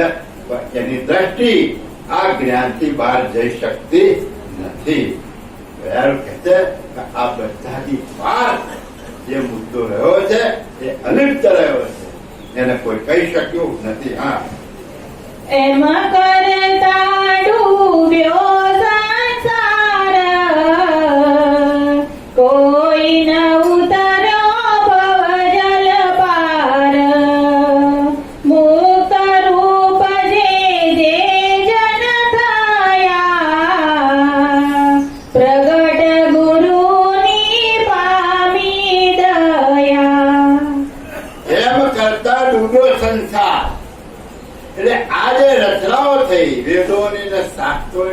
રચનાઓ થઈ એનો અભ્યાસ કરતા કરતા આખો સંસાર એમાં મશગુલ બની ગયો, એમાં ગળા ડૂબ થઈ ગયો છે અને એ વાતો એ જ્ઞાનની અંદર મશગુલ થઈ અને એને સાચું માની અને એમાં જે ક્રિયાઓ બતાવી છે એ ક્રિયાઓ કર્યા જ કરે.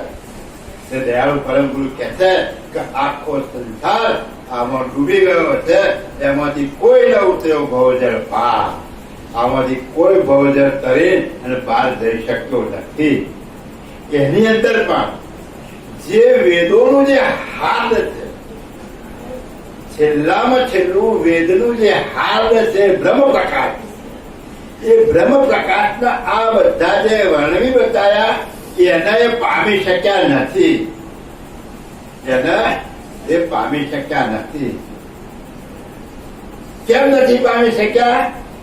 તો એ વેદો અને શાસ્ત્રો જે રચના છે એ રચના પ્રમાણે જે ગુરુઓએ પ્રમાણે જે ચાલ્યા કર્યા અને એની ખરી વાત સમજાય નહીં એટલે ભવજળથી પાર કરી શક્યા નથી. પણ મુક્ત રૂપ જે જન થયા પ્રગટ ગુરુની પામે ગયા, જે પુરુષો મુક્ત થયા, કયા મુક્ત થયા?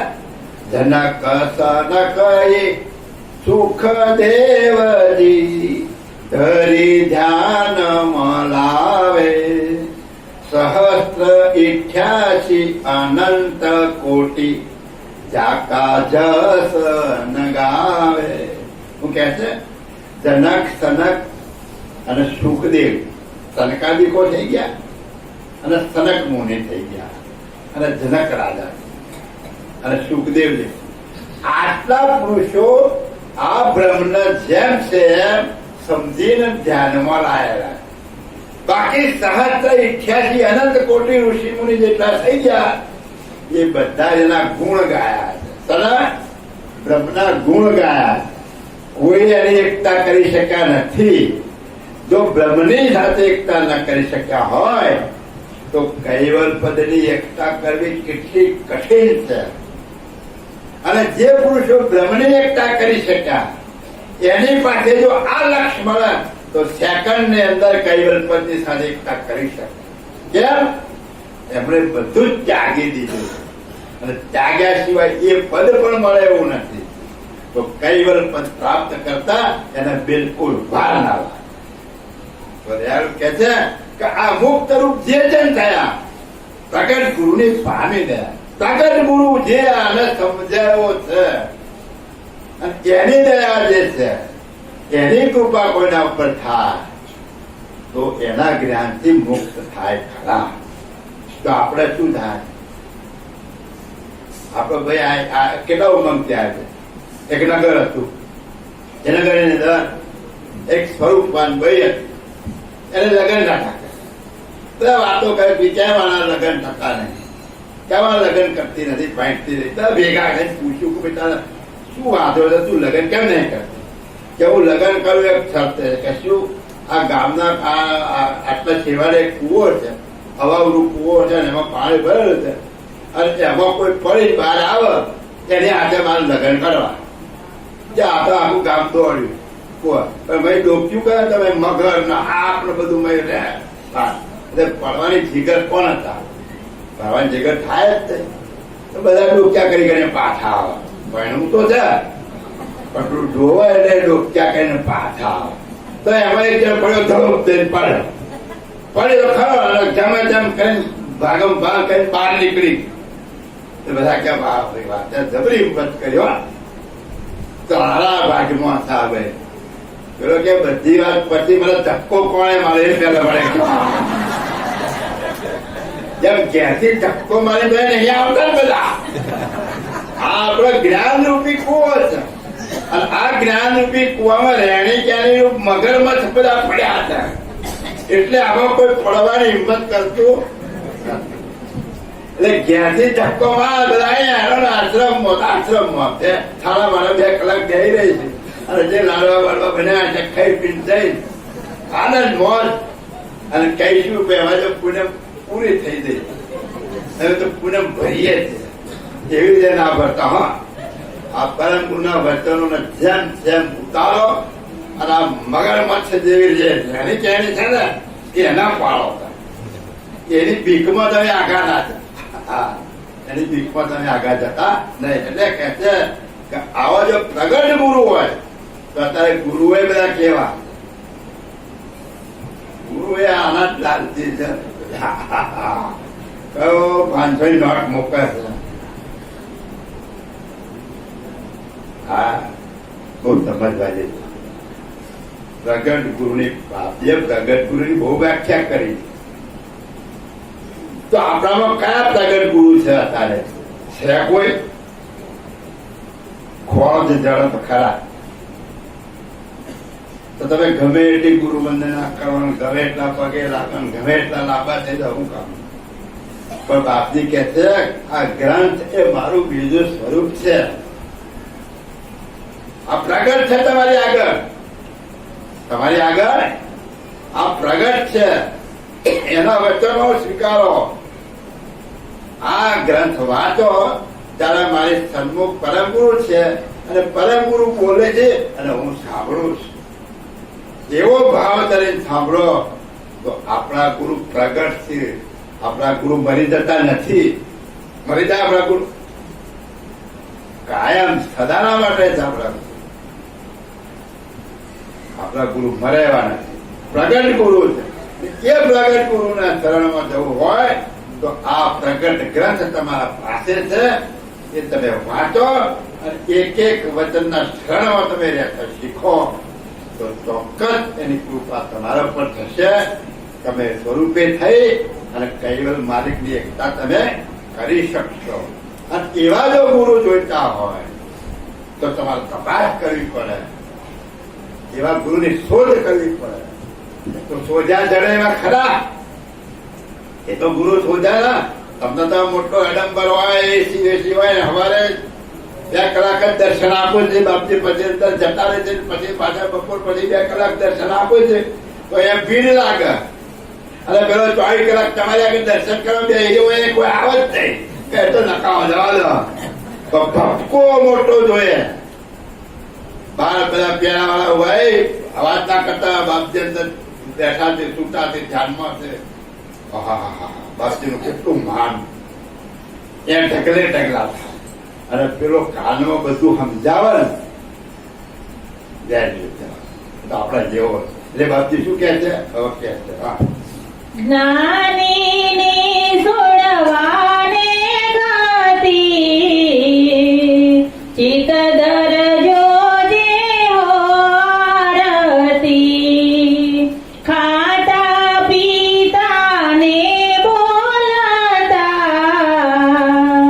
ગુણાતીત ગગના કરગતા.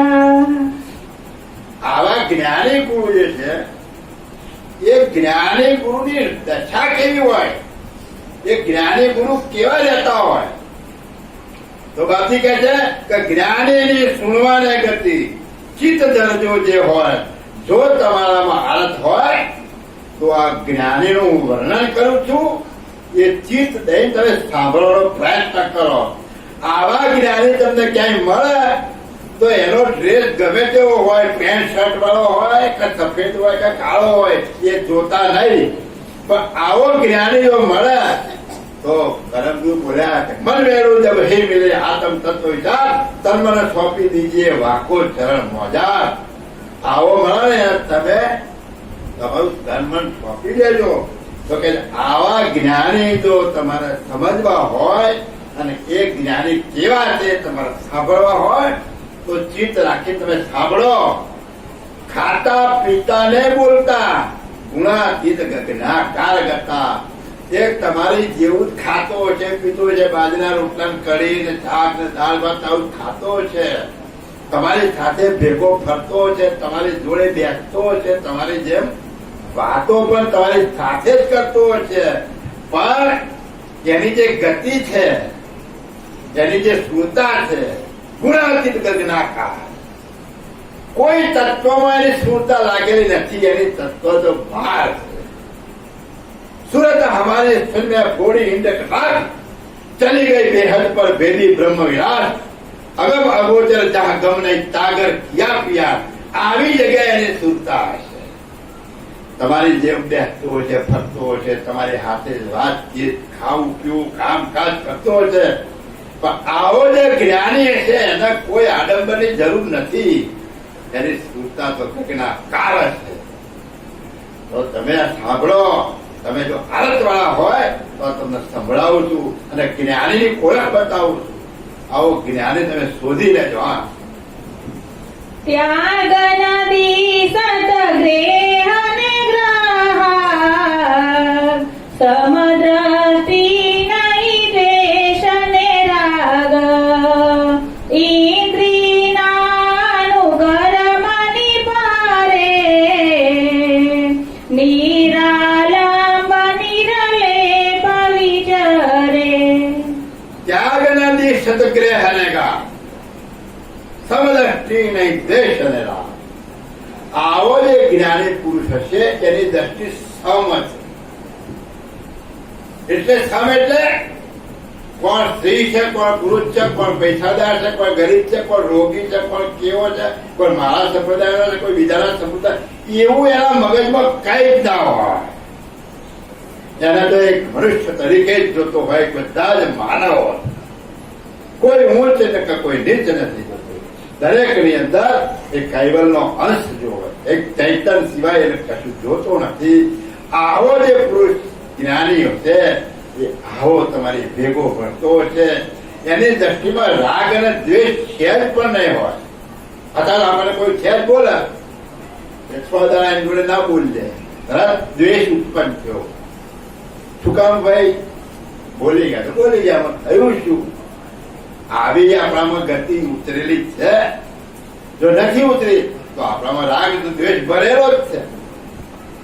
આપણામાં રાગ દ્વેષ ભરેલો છે.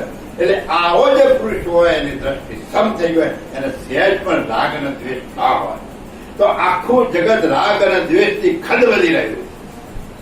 તો આપણે આયા છીએ, ગુરુ પૂર્ણિમાનો દિવસ છે, ગુરુના વચનો સાંભળીએ છીએ, તો આપણામાં જે આ રાગ અને દ્વેષ ભરેલો છે એને ધીમે ધીમે ધીમે ઓછો કરતા જવાનો પ્રયત્ન કરીએ. એકદમ નહીં નીકળી જાય, પણ ધીમે ધીમે પ્રયત્ન કરો. રાતે સૂતી વખતે વિચાર કરો કે આજ મેં કોના ઉપર ઈર્ષ્યા કરી, કોના ઉપર વેર ઝેર કર્યું, કોના ઉપર મેં મારી ખરાબ ભાવ ઉત્પન્ન કર્યો. એનું તમે રાતે પોતે સર્વે કરો.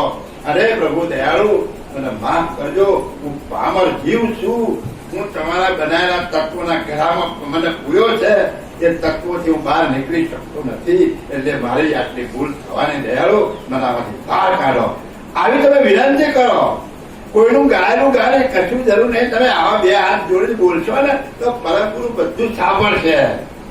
કોકની બનેલી ગાય તો જ ના અંતરના ભાવથી તમે જો બોલશો ને તો એક એક વાત તમારી પરમ ગુરુ સાંભળશે. આ તો ફલાણો બનાવેલો ગુરુ મહિમા કહીશું તો જ સાંભળશે, અષ્ટક બનાવીશું તો જ સાંભળશે, ચાલીસા બનાવેલા સાંભળશું તો જ ના. તમારું હૃદય પવિત્ર હશે અને એ પવિત્ર હૃદયની અંદરથી તમારો જે ઉમળકો નીકળશે, ભાવ નીકળશે, ઠાઠ દઈને સાંભળશે. અને પેલું બોલશો ને સુરતા ક્યાંય હશે અને વેર ઝેરમાં તમારી રહેલી હશે ને તો ગમે એટલું ગાશો પણ નહીં સાંભળે. અંતરનો અંતરાદ તમે કરો.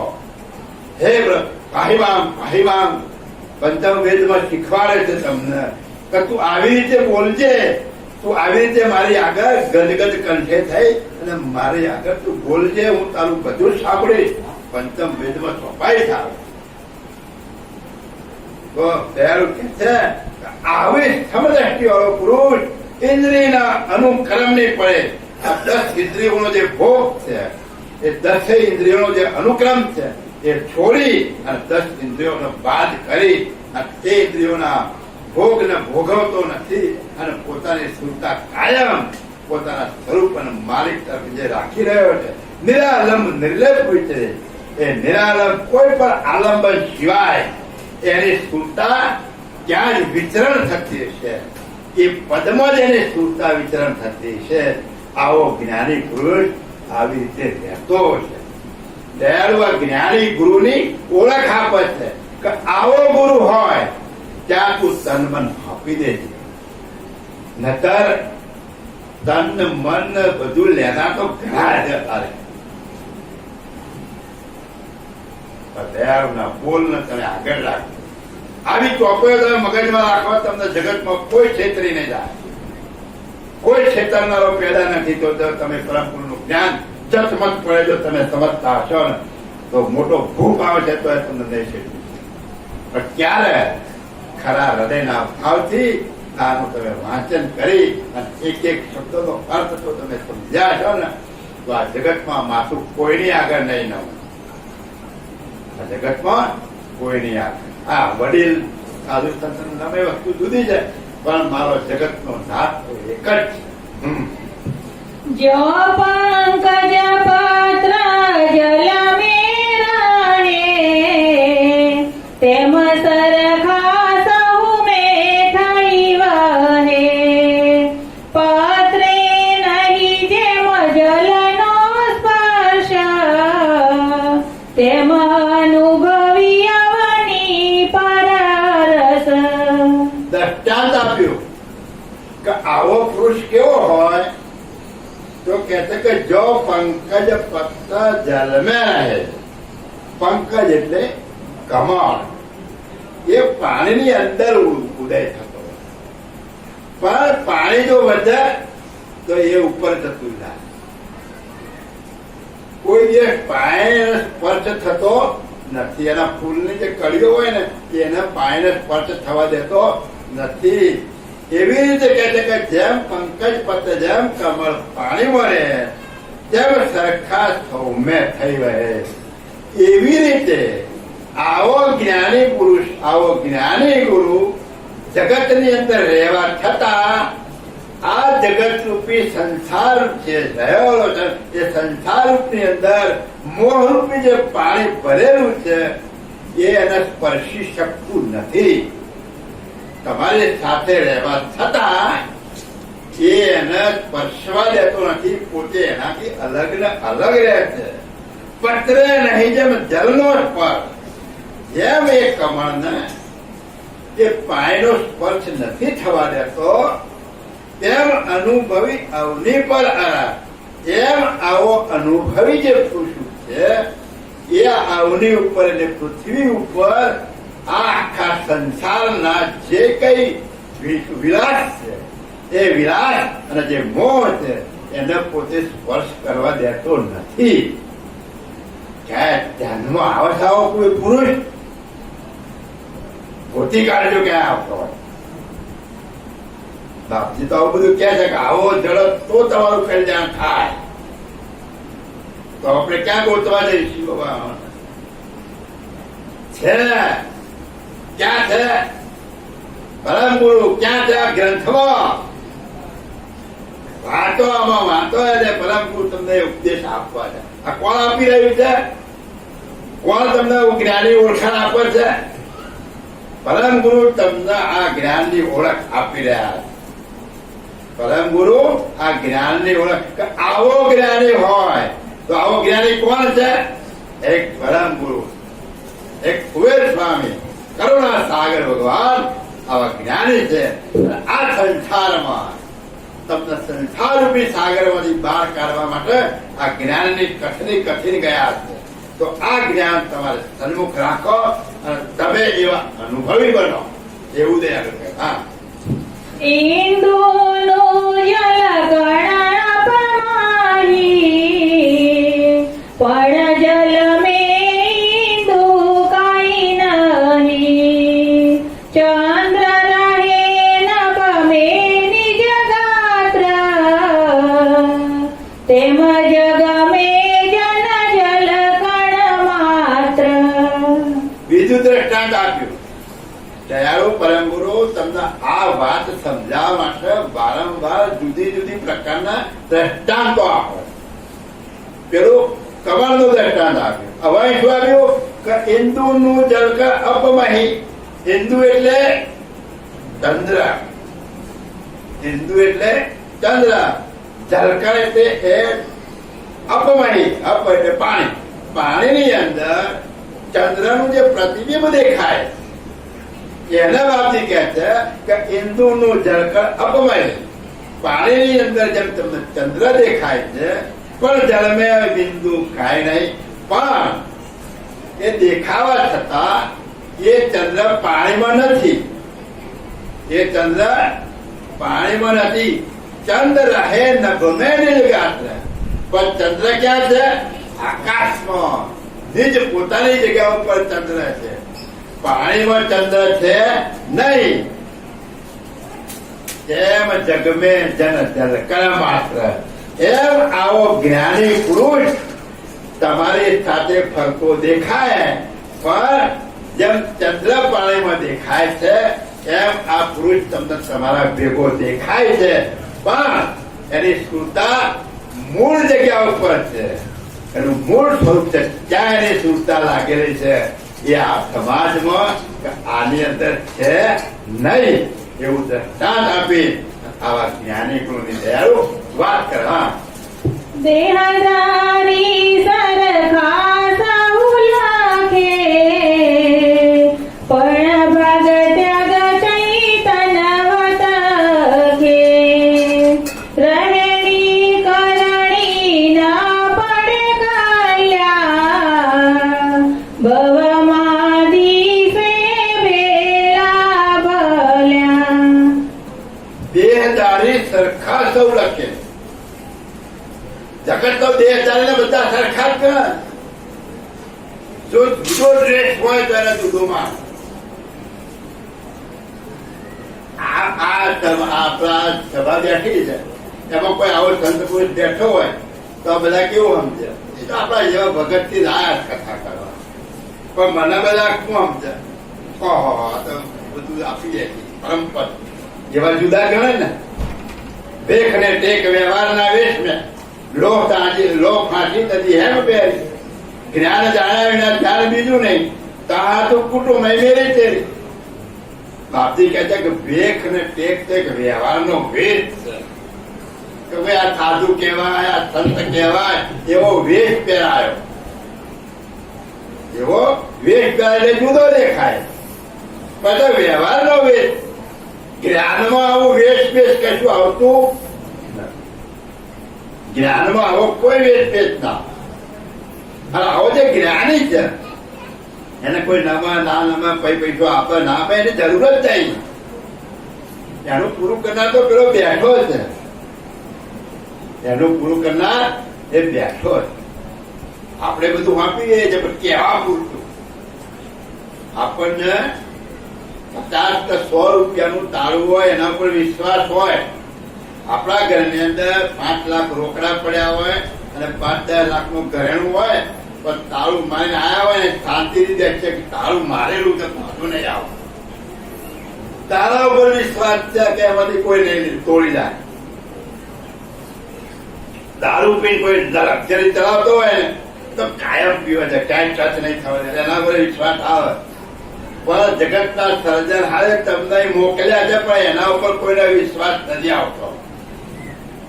ખુલ્લું મૂકીને આવો તો ઘર કોઈ આવા ખરું? પણ જો એના પર વિશ્વાસ હોય તો. હવે શનિદેવનું કામ છે, એ ગામમાં તાળા જ મારતા નહીં. બધા શનિની બીક છે.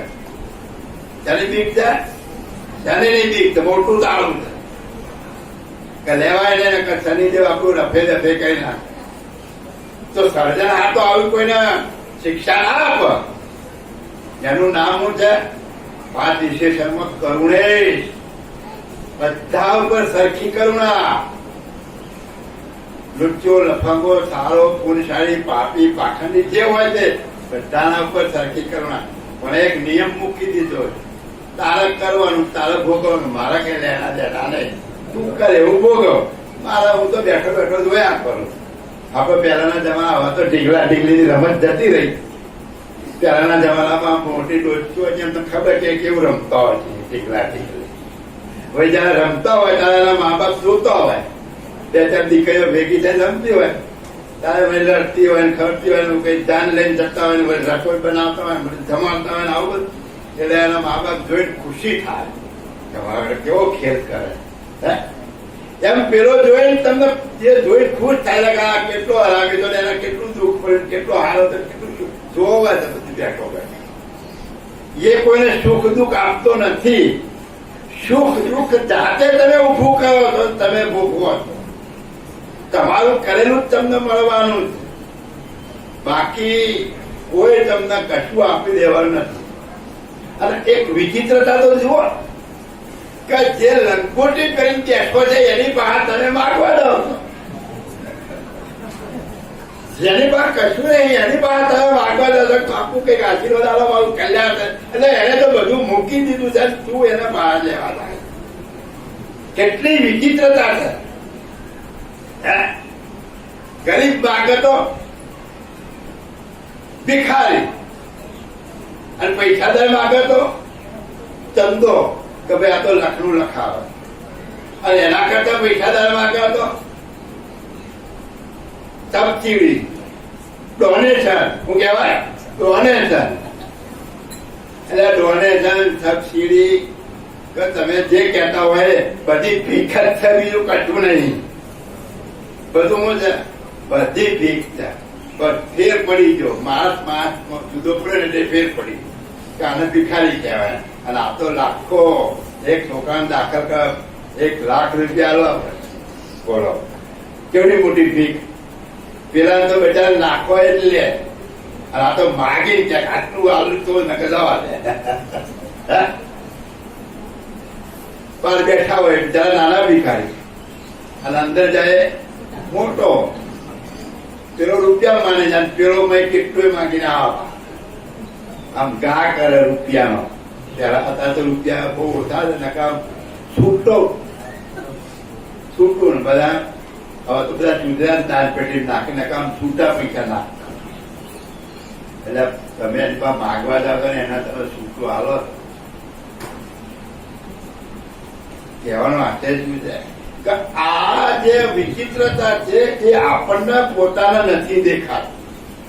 આપણને નથી દેખાતું. એટલે ખરેખર દયાળુ આ બધું તમને સમજાવવા માટે કે દેહદારી સરખા સૌ લખે પણ ભાગ ત્યાગ ચેતન. પણ એનો ભાગ ત્યાગ કરીને તમે જો જોવો તો એ પુરુષ કેવો છે કે એની તમને સમજણ પડે, બાકી સમજણ ના પડે. રહેણી કઈ ના પડે કલ્યાણ. આ રહેણી ક્યાંથી તમને એની કણની ખબર નહીં પડે. એ જેવી રહેણી ક્યાંથી રહે છે એ તમે કરી નહીં શકો. કારણ કે એની રહેણી ક્યાંય તમને દેખાવાની નથી, એ તમારા ભેગો ફરે છે. પણ એ રહેણી ક્યાંયમાં કેટલો ઊંચો છે એ તમે એની કળ તમને નહીં ખબર પડે. એની કળ તમે નહીં જાણી શકો. એટલે કે ભૌમે દિવસે ભેળો પડ્યો. એટલે આ જગતમાં તમારા ભેગો ભરેલો દેખાય છે. એટલે તમે એની કિંમત કરતા નથી. પણ મોટો મઠદારી હોય, મહામંડલેશ્વર 1108 એવો જે ભીડો ચડી ગયો હોય ને એવું લાગ્યું હોય, આવા મણકાની માળા હોય, એ મોટી જઠા હોય, મોટો અંબોળો બાંધેલો હોય, હા 2 બાજુ ચંબર ઢોળાતા હોય, ખતર ઢોળાતા હોય, ઘણી ખમા એ બાપુ બહુ હારા. પેલો એની કોઈ વેલ્યુ.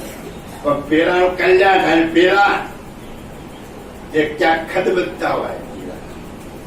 કુંભી પાક નામનું નરક, બધા નાકે બહુ વખત બનાયા.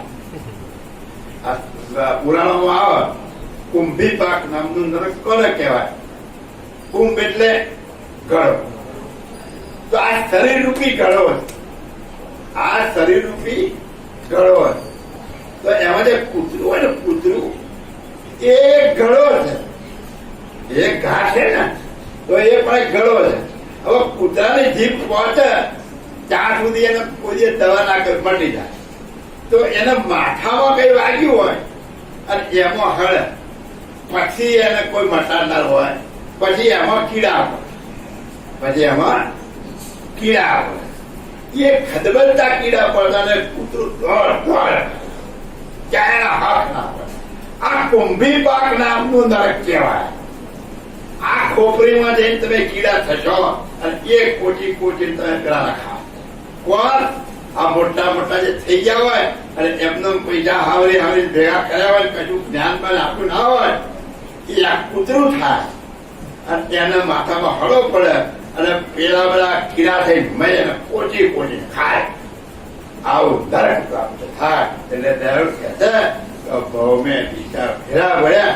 એટલે આવો પુરુષ તમારી પાસે હોય પણ એની કિંમત નથી, પણ જ્યાં મોટો ઠઠારો હશે એની આગળ બધા લાંબા થશે, એની વેલ્યુ ગણાશે, પણ તમારી ભેગો હશે તો કે જવા દો. પણ અનુભવતી શુદ્ધ ચૈતન મે સુતર સલંગ, જેમ રણવનો થા માતા જ્ઞાની ગતિ આવો છે તો બાકી શું કહે છે? અનુભવથી દિશે અલગ. પણ જો તમે એનો અનુભવ કરો, તમે આ સાનિધ્યમાં રહો થોડા દિવસ, એની કઈ જ્ઞાન ગતિને સમજો, એને તમારા વિચારો, એના વિચારો શું કેવા પ્રકાર છે એ જો તમે સમજો તો કે છે અનુભવથી દિશે અલગ. તો તમે બધાથી અલગ દેખાશે કે આમાં રહેશે ખરો, પણ બધાથી કઈક જુદો હશે. જો એનો અનુભવ કરશો તો તમને જુદો દેખાશે, બાકી નહીં દેખાય. શુદ્ધ ચૈતન્ય મેં સુતર સલંગ. શુદ્ધ ચૈતન્ય સ્વરૂપ જે તમારું છે એ શુદ્ધ ચૈતન્ય સાથે સલંગ શુદ્ધ ન્યાય એની સ્ફૂર્તા ત્યાં મોકેલી હશે. એટલે કે જેમ અર્ણવનો થા, જેમ અર્ણવનો થા માતા જ્ઞાની ગતિ આગા. એટલે કે છે અર્ણવ એટલે આ બ્રહ્મરૂપી જે દરિયો છે અથવા તો સમુદ્ર રૂપી જે પાણી છે, એ પાણીનો કોઈ થાપ પામી શકાય હોય. કેટલું ઊંડો છે, આ કેટલું પાણી છે, કેટલું વિશાળ ભરેલું છે, એનો થાક કોઈ માપી શકાય એમ નથી. આ અર્ણવ તો ઠીક, એને તો તમે માપી શકશો, પણ આ સઘન ગંધ રૂપી જે બ્રહ્માંડ ની અંદર જે પાણી ભરેલું છે એમાંથી એક કુંદ આવે છે, આખા પૃથ્વીના રેલમ શેર કરી અને લાખો લોકોને મારી અને ભ્રમણ કરી નાખે છે. એક કિંચિત માત્ર જો પાણી આવતું હોય તો એ સઘન ગંધનો માપ કોણ કાઢી શકાય? એમ એનું માપ નીકળી શકે એવું નથી. એમ આવા જ્ઞાની પુરુષનું માપ તમે ના કાઢી શકો. જો સમુદ્રનું માપ કાઢી શકતા હોય તો આવા જ્ઞાની પુરુષનું તમે માપ કાઢી શકો. એટલે બાપુ કહે છે કે જેમ અર્ણવનો થા માતા જ્ઞાની ગતિ અગાધ, એમ આવા જ્ઞાનીની ગતિ એટલી અગાધ હશે કે તમે એનું માપ નહીં કાઢી શકો. તમારી કોઈ તાકાત નથી કે આવા પુરુષનું તમે માપ કાઢી શકો. આવા જ્ઞાની પુરુષ જગતની અંદર ક્યાંક જવલ્લા થયા, ક્યાંક જવલ્લા થયા. બાકી બધા બાનાધારી ભેખ કેવા? બાનાધારી બનાયા પહેરાવી દીધો ભેખ. સાધુ બનાવવામાં આવે છે. 5-25 સાધુ ભેગા થઈ મુઠે મુંડન કરાવી ચોટી કાપીને સાધુ બનાવવામાં આવે છે. સંત બનાવવામાં નથી આવતું, સંત બનવું પડે. સંત બનવું પડે છે. નરસિંહ મહેતા સંત થઈ ગયા, મીરાબાઈ સંત થઈ ગયા, ભોજરામ સંત થઈ ગયા, પછી જલારામ બાપા સંત થઈ ગયા, ગંગા સતી પાનભાઈ સંત થઈ ગયા, ગુરુ ગોવિંદસિંહ સંત થઈ ગયા, વિઠોબા સંત થઈ ગયા, તુકારામ સંત થઈ ગયા. ઘણા પુરુષો જે સર તોરલ લાખો લોયન એમને કોઈ બનાયા નથી, જગતે બનાયા. એટલે બાપુ કે છે આવા જે જ્ઞાની પુરુષો છે એની ગતિ તમે નહીં જાણી શકો. સાધુનો વેદ તો બનાય તમે બધા સાધુ તરીકે ઓળખશો. એના સાધુનો વિરોધ નહીં કરતો, બાપજી બોલ્યા છે બોલું. સાધુનું વંદન કરવું એમ નાનંદ, પણ એ સાધુની રીતે હોય એવા દરેક સાધુનું વંદન કરજો. એનો બાપજી જે બોલે છે કે આવો જે જ્ઞાની પુરુષ હશે, આવો જે જ્ઞાની હશે, બાપજી પહેલું જ બોલ્યા છે કે ના રાખે મનમાં એક કોઈની મોરખી ના રાખે, ગમે એવો હોય જવા દે ભાઈ તું તારા કરલો. જ્ઞાન આગળ મોરખી કોઈની ના રાખાય. આમાં કોઈની કાપતી કે એવું આવતું નથી. જ્ઞાનનો તોલમોલ થાય. શું થાય છે? જ્ઞાનનો તોલમોલ થાય છે. કે કયું જ્ઞાન શ્રેષ્ઠ છે, કયા જ્ઞાનથી હું તરી શકું છું, કયા જ્ઞાનીના શરણમાં જવાથી મારું સ્વરૂપ અને માલિકનો જાણી શકીશ, એનો તોલમોલ કરવાની મધ્ય વાત કરવા. શૂન્ય તણી સંખ્યા કોઈ કાઢે તો જ્ઞાનીનો આશે જડે. માનીનતા નહીં કોઈને માદે વિશ્વ ચરાચર વસ્તુ વધે. એવો છે જ્ઞાનીનો લક્ષ્ય કહે કુવેર નહીં પક્ષ. મારી બીજી વાત છે શું કે છે કે શૂન્ય તળે સંખ્યા. હવે શૂન્યની સંખ્યા નીકળે ખરી? શૂન્ય કેવડું મોટું એનો કઈ ગણતરી થાય ખરી? તો સૂર્યની સંખ્યા કે એની કોઈ ગણતરી થઈ શકતી નથી. કેટલું લાંબુ પોળું એ કેટલું ના કહી શકાય. તો જ્ઞાનીનો આંખે જળ, જો આ જળ તો જ્ઞાનીનો આંખે તમને જળ, બાકી તમને જ્ઞાનીનો આંખે જળ. આવા જ્ઞાનીનું વર્ણન બાબતી કરે છે કે આવો જ્ઞાની પુરુષ આ જ્ઞાન લાયક તમને કથી શકે અને આ મુદ્દો તમને આપી શકે. તો આવા જ્ઞાની આપણને મળ્યા છે. કોણ? પરમ ગુરુ સાક્ષાત પ્રગટ આ ગ્રંથ સ્વરૂપે તમારી સન્મુખ છે. અને એ ગ્રંથ સ્વરૂપના જે વચનો છે એને જેમ તેમ સમજવાનો પ્રયત્ન કરો અને એ સમજી અને જીવનમાં ઉતારી અને એ રાહે ચાલો તો તમે તમારા સ્વરૂપે થઈ અને કરતા કૈવલની એકતા હોય 100% કરી શકશો એવો અટલ વિશ્વાસ તમે રાખો અને ગુરુના વચન ઉપર તમે વિશ્વાસ રાખો. ગુરુનું વચન તોડશો નહીં. ગુરુના વચન પર અટલ વિશ્વાસ રાખી અને રાત દિવસ ગુરુનું સ્મરણ કરો. ગુરુએ જે જ્ઞાન આપ્યું છે એ જ્ઞાનનું સ્મરણ કરો. ગુરુએ જે રાહ બતાવે છે રાહે ચાલવાનો પ્રયત્ન કરો. ગુરુએ જે ઉપાસના બતાવી છે એ ઉપાસના કરવાનો પ્રયત્ન કરો. ગુરુએ તમારું જે સ્વરૂપ બતાવ્યું છે એ સ્વરૂપમાં લીન થવાનો પ્રયત્ન કરો. એ સ્વરૂપ કરતા બીજું કઈ ખોરશો તો નહીં જડે. તમને ચોખ્ખે ચોખ્ખું બતાવી દીધું છે. બાપજી કહેતા કે એ બધું તને બતાવી દીધું છે. કોઈ શ્રેષ્ઠ તમને રાખી નથી. માનતા નહીં કોઈને બધે વિશ્વ ચરાચર વસ્તુ બધે. એવો છે જ્ઞાનીનો લક્ષ્ય કહે કુબેર નહીં પક્ષપાત. હું કોઈનો પક્ષપાત કરતો નથી. જેવું છે એવું જેમ છે એવું આ જ્ઞાન તમને કથી બતાવું. જેવો છે એવો લક્ષ્ય મેં તમને સમજાયો છે. હું કૈવલ ધામમાંથી જે લક્ષ્ય લઈને આવ્યો છું એ લક્ષ્ય મેં તમને આપ્યો છે. મેં વેશ પરચો કર્યો છે પણ લક્ષ્ય બદલ્યો નથી. એનું એ જ લક્ષ્ય લઈને હું આવ્યો. 14 લોકમાં 7 દીપમાં ફરતો આવ્યો છું. લક્ષ્ય મેં બદલ્યો નથી ને મારો વેશ બદલ્યો છે, મારું નામ બદલ્યું છે પણ લક્ષ્ય તો એનો એ જ છે. તો દયાળુએ આપણને જે લક્ષ્ય આપ્યો છે એ લક્ષ્ય ઉપર તમારી સ્થૂળતા રાખી અને સતત એનું ચિંતન કરી અને એ પરમ ગુરુના અંદરના આશયથી અંદરના પૂર્ણ ભાવથી એને કરગડો, એનું નમન કરો અને એની પાસે કઈક માગશો તે સભરાભર તમને ભરી દેશે. બાકી બીજો કોઈ ભરી નહીં દે. એમ આવા ગુરુ આપણા છે.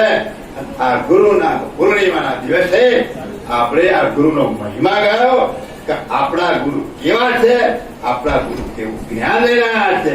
એ ગુરુના શરણમાં જવું હોય તો એમના જ્ઞાનને સ્વીકારો અને એમના જ્ઞાનને સ્વીકારી અને એ રાહે ચાલશો તો તમે હરદમ ગુરુના શરણમાં છો અને એ ગુરુના શરણમાં છો તો તમે તમારા સ્વરૂપે થશો અને ગુરુના સ્વરૂપે થશો તો કહેતાની એકતા 100% થવાની.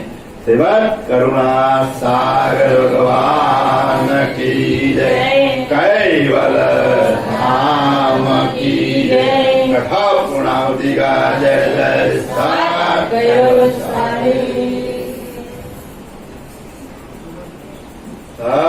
કેવલ. બીજું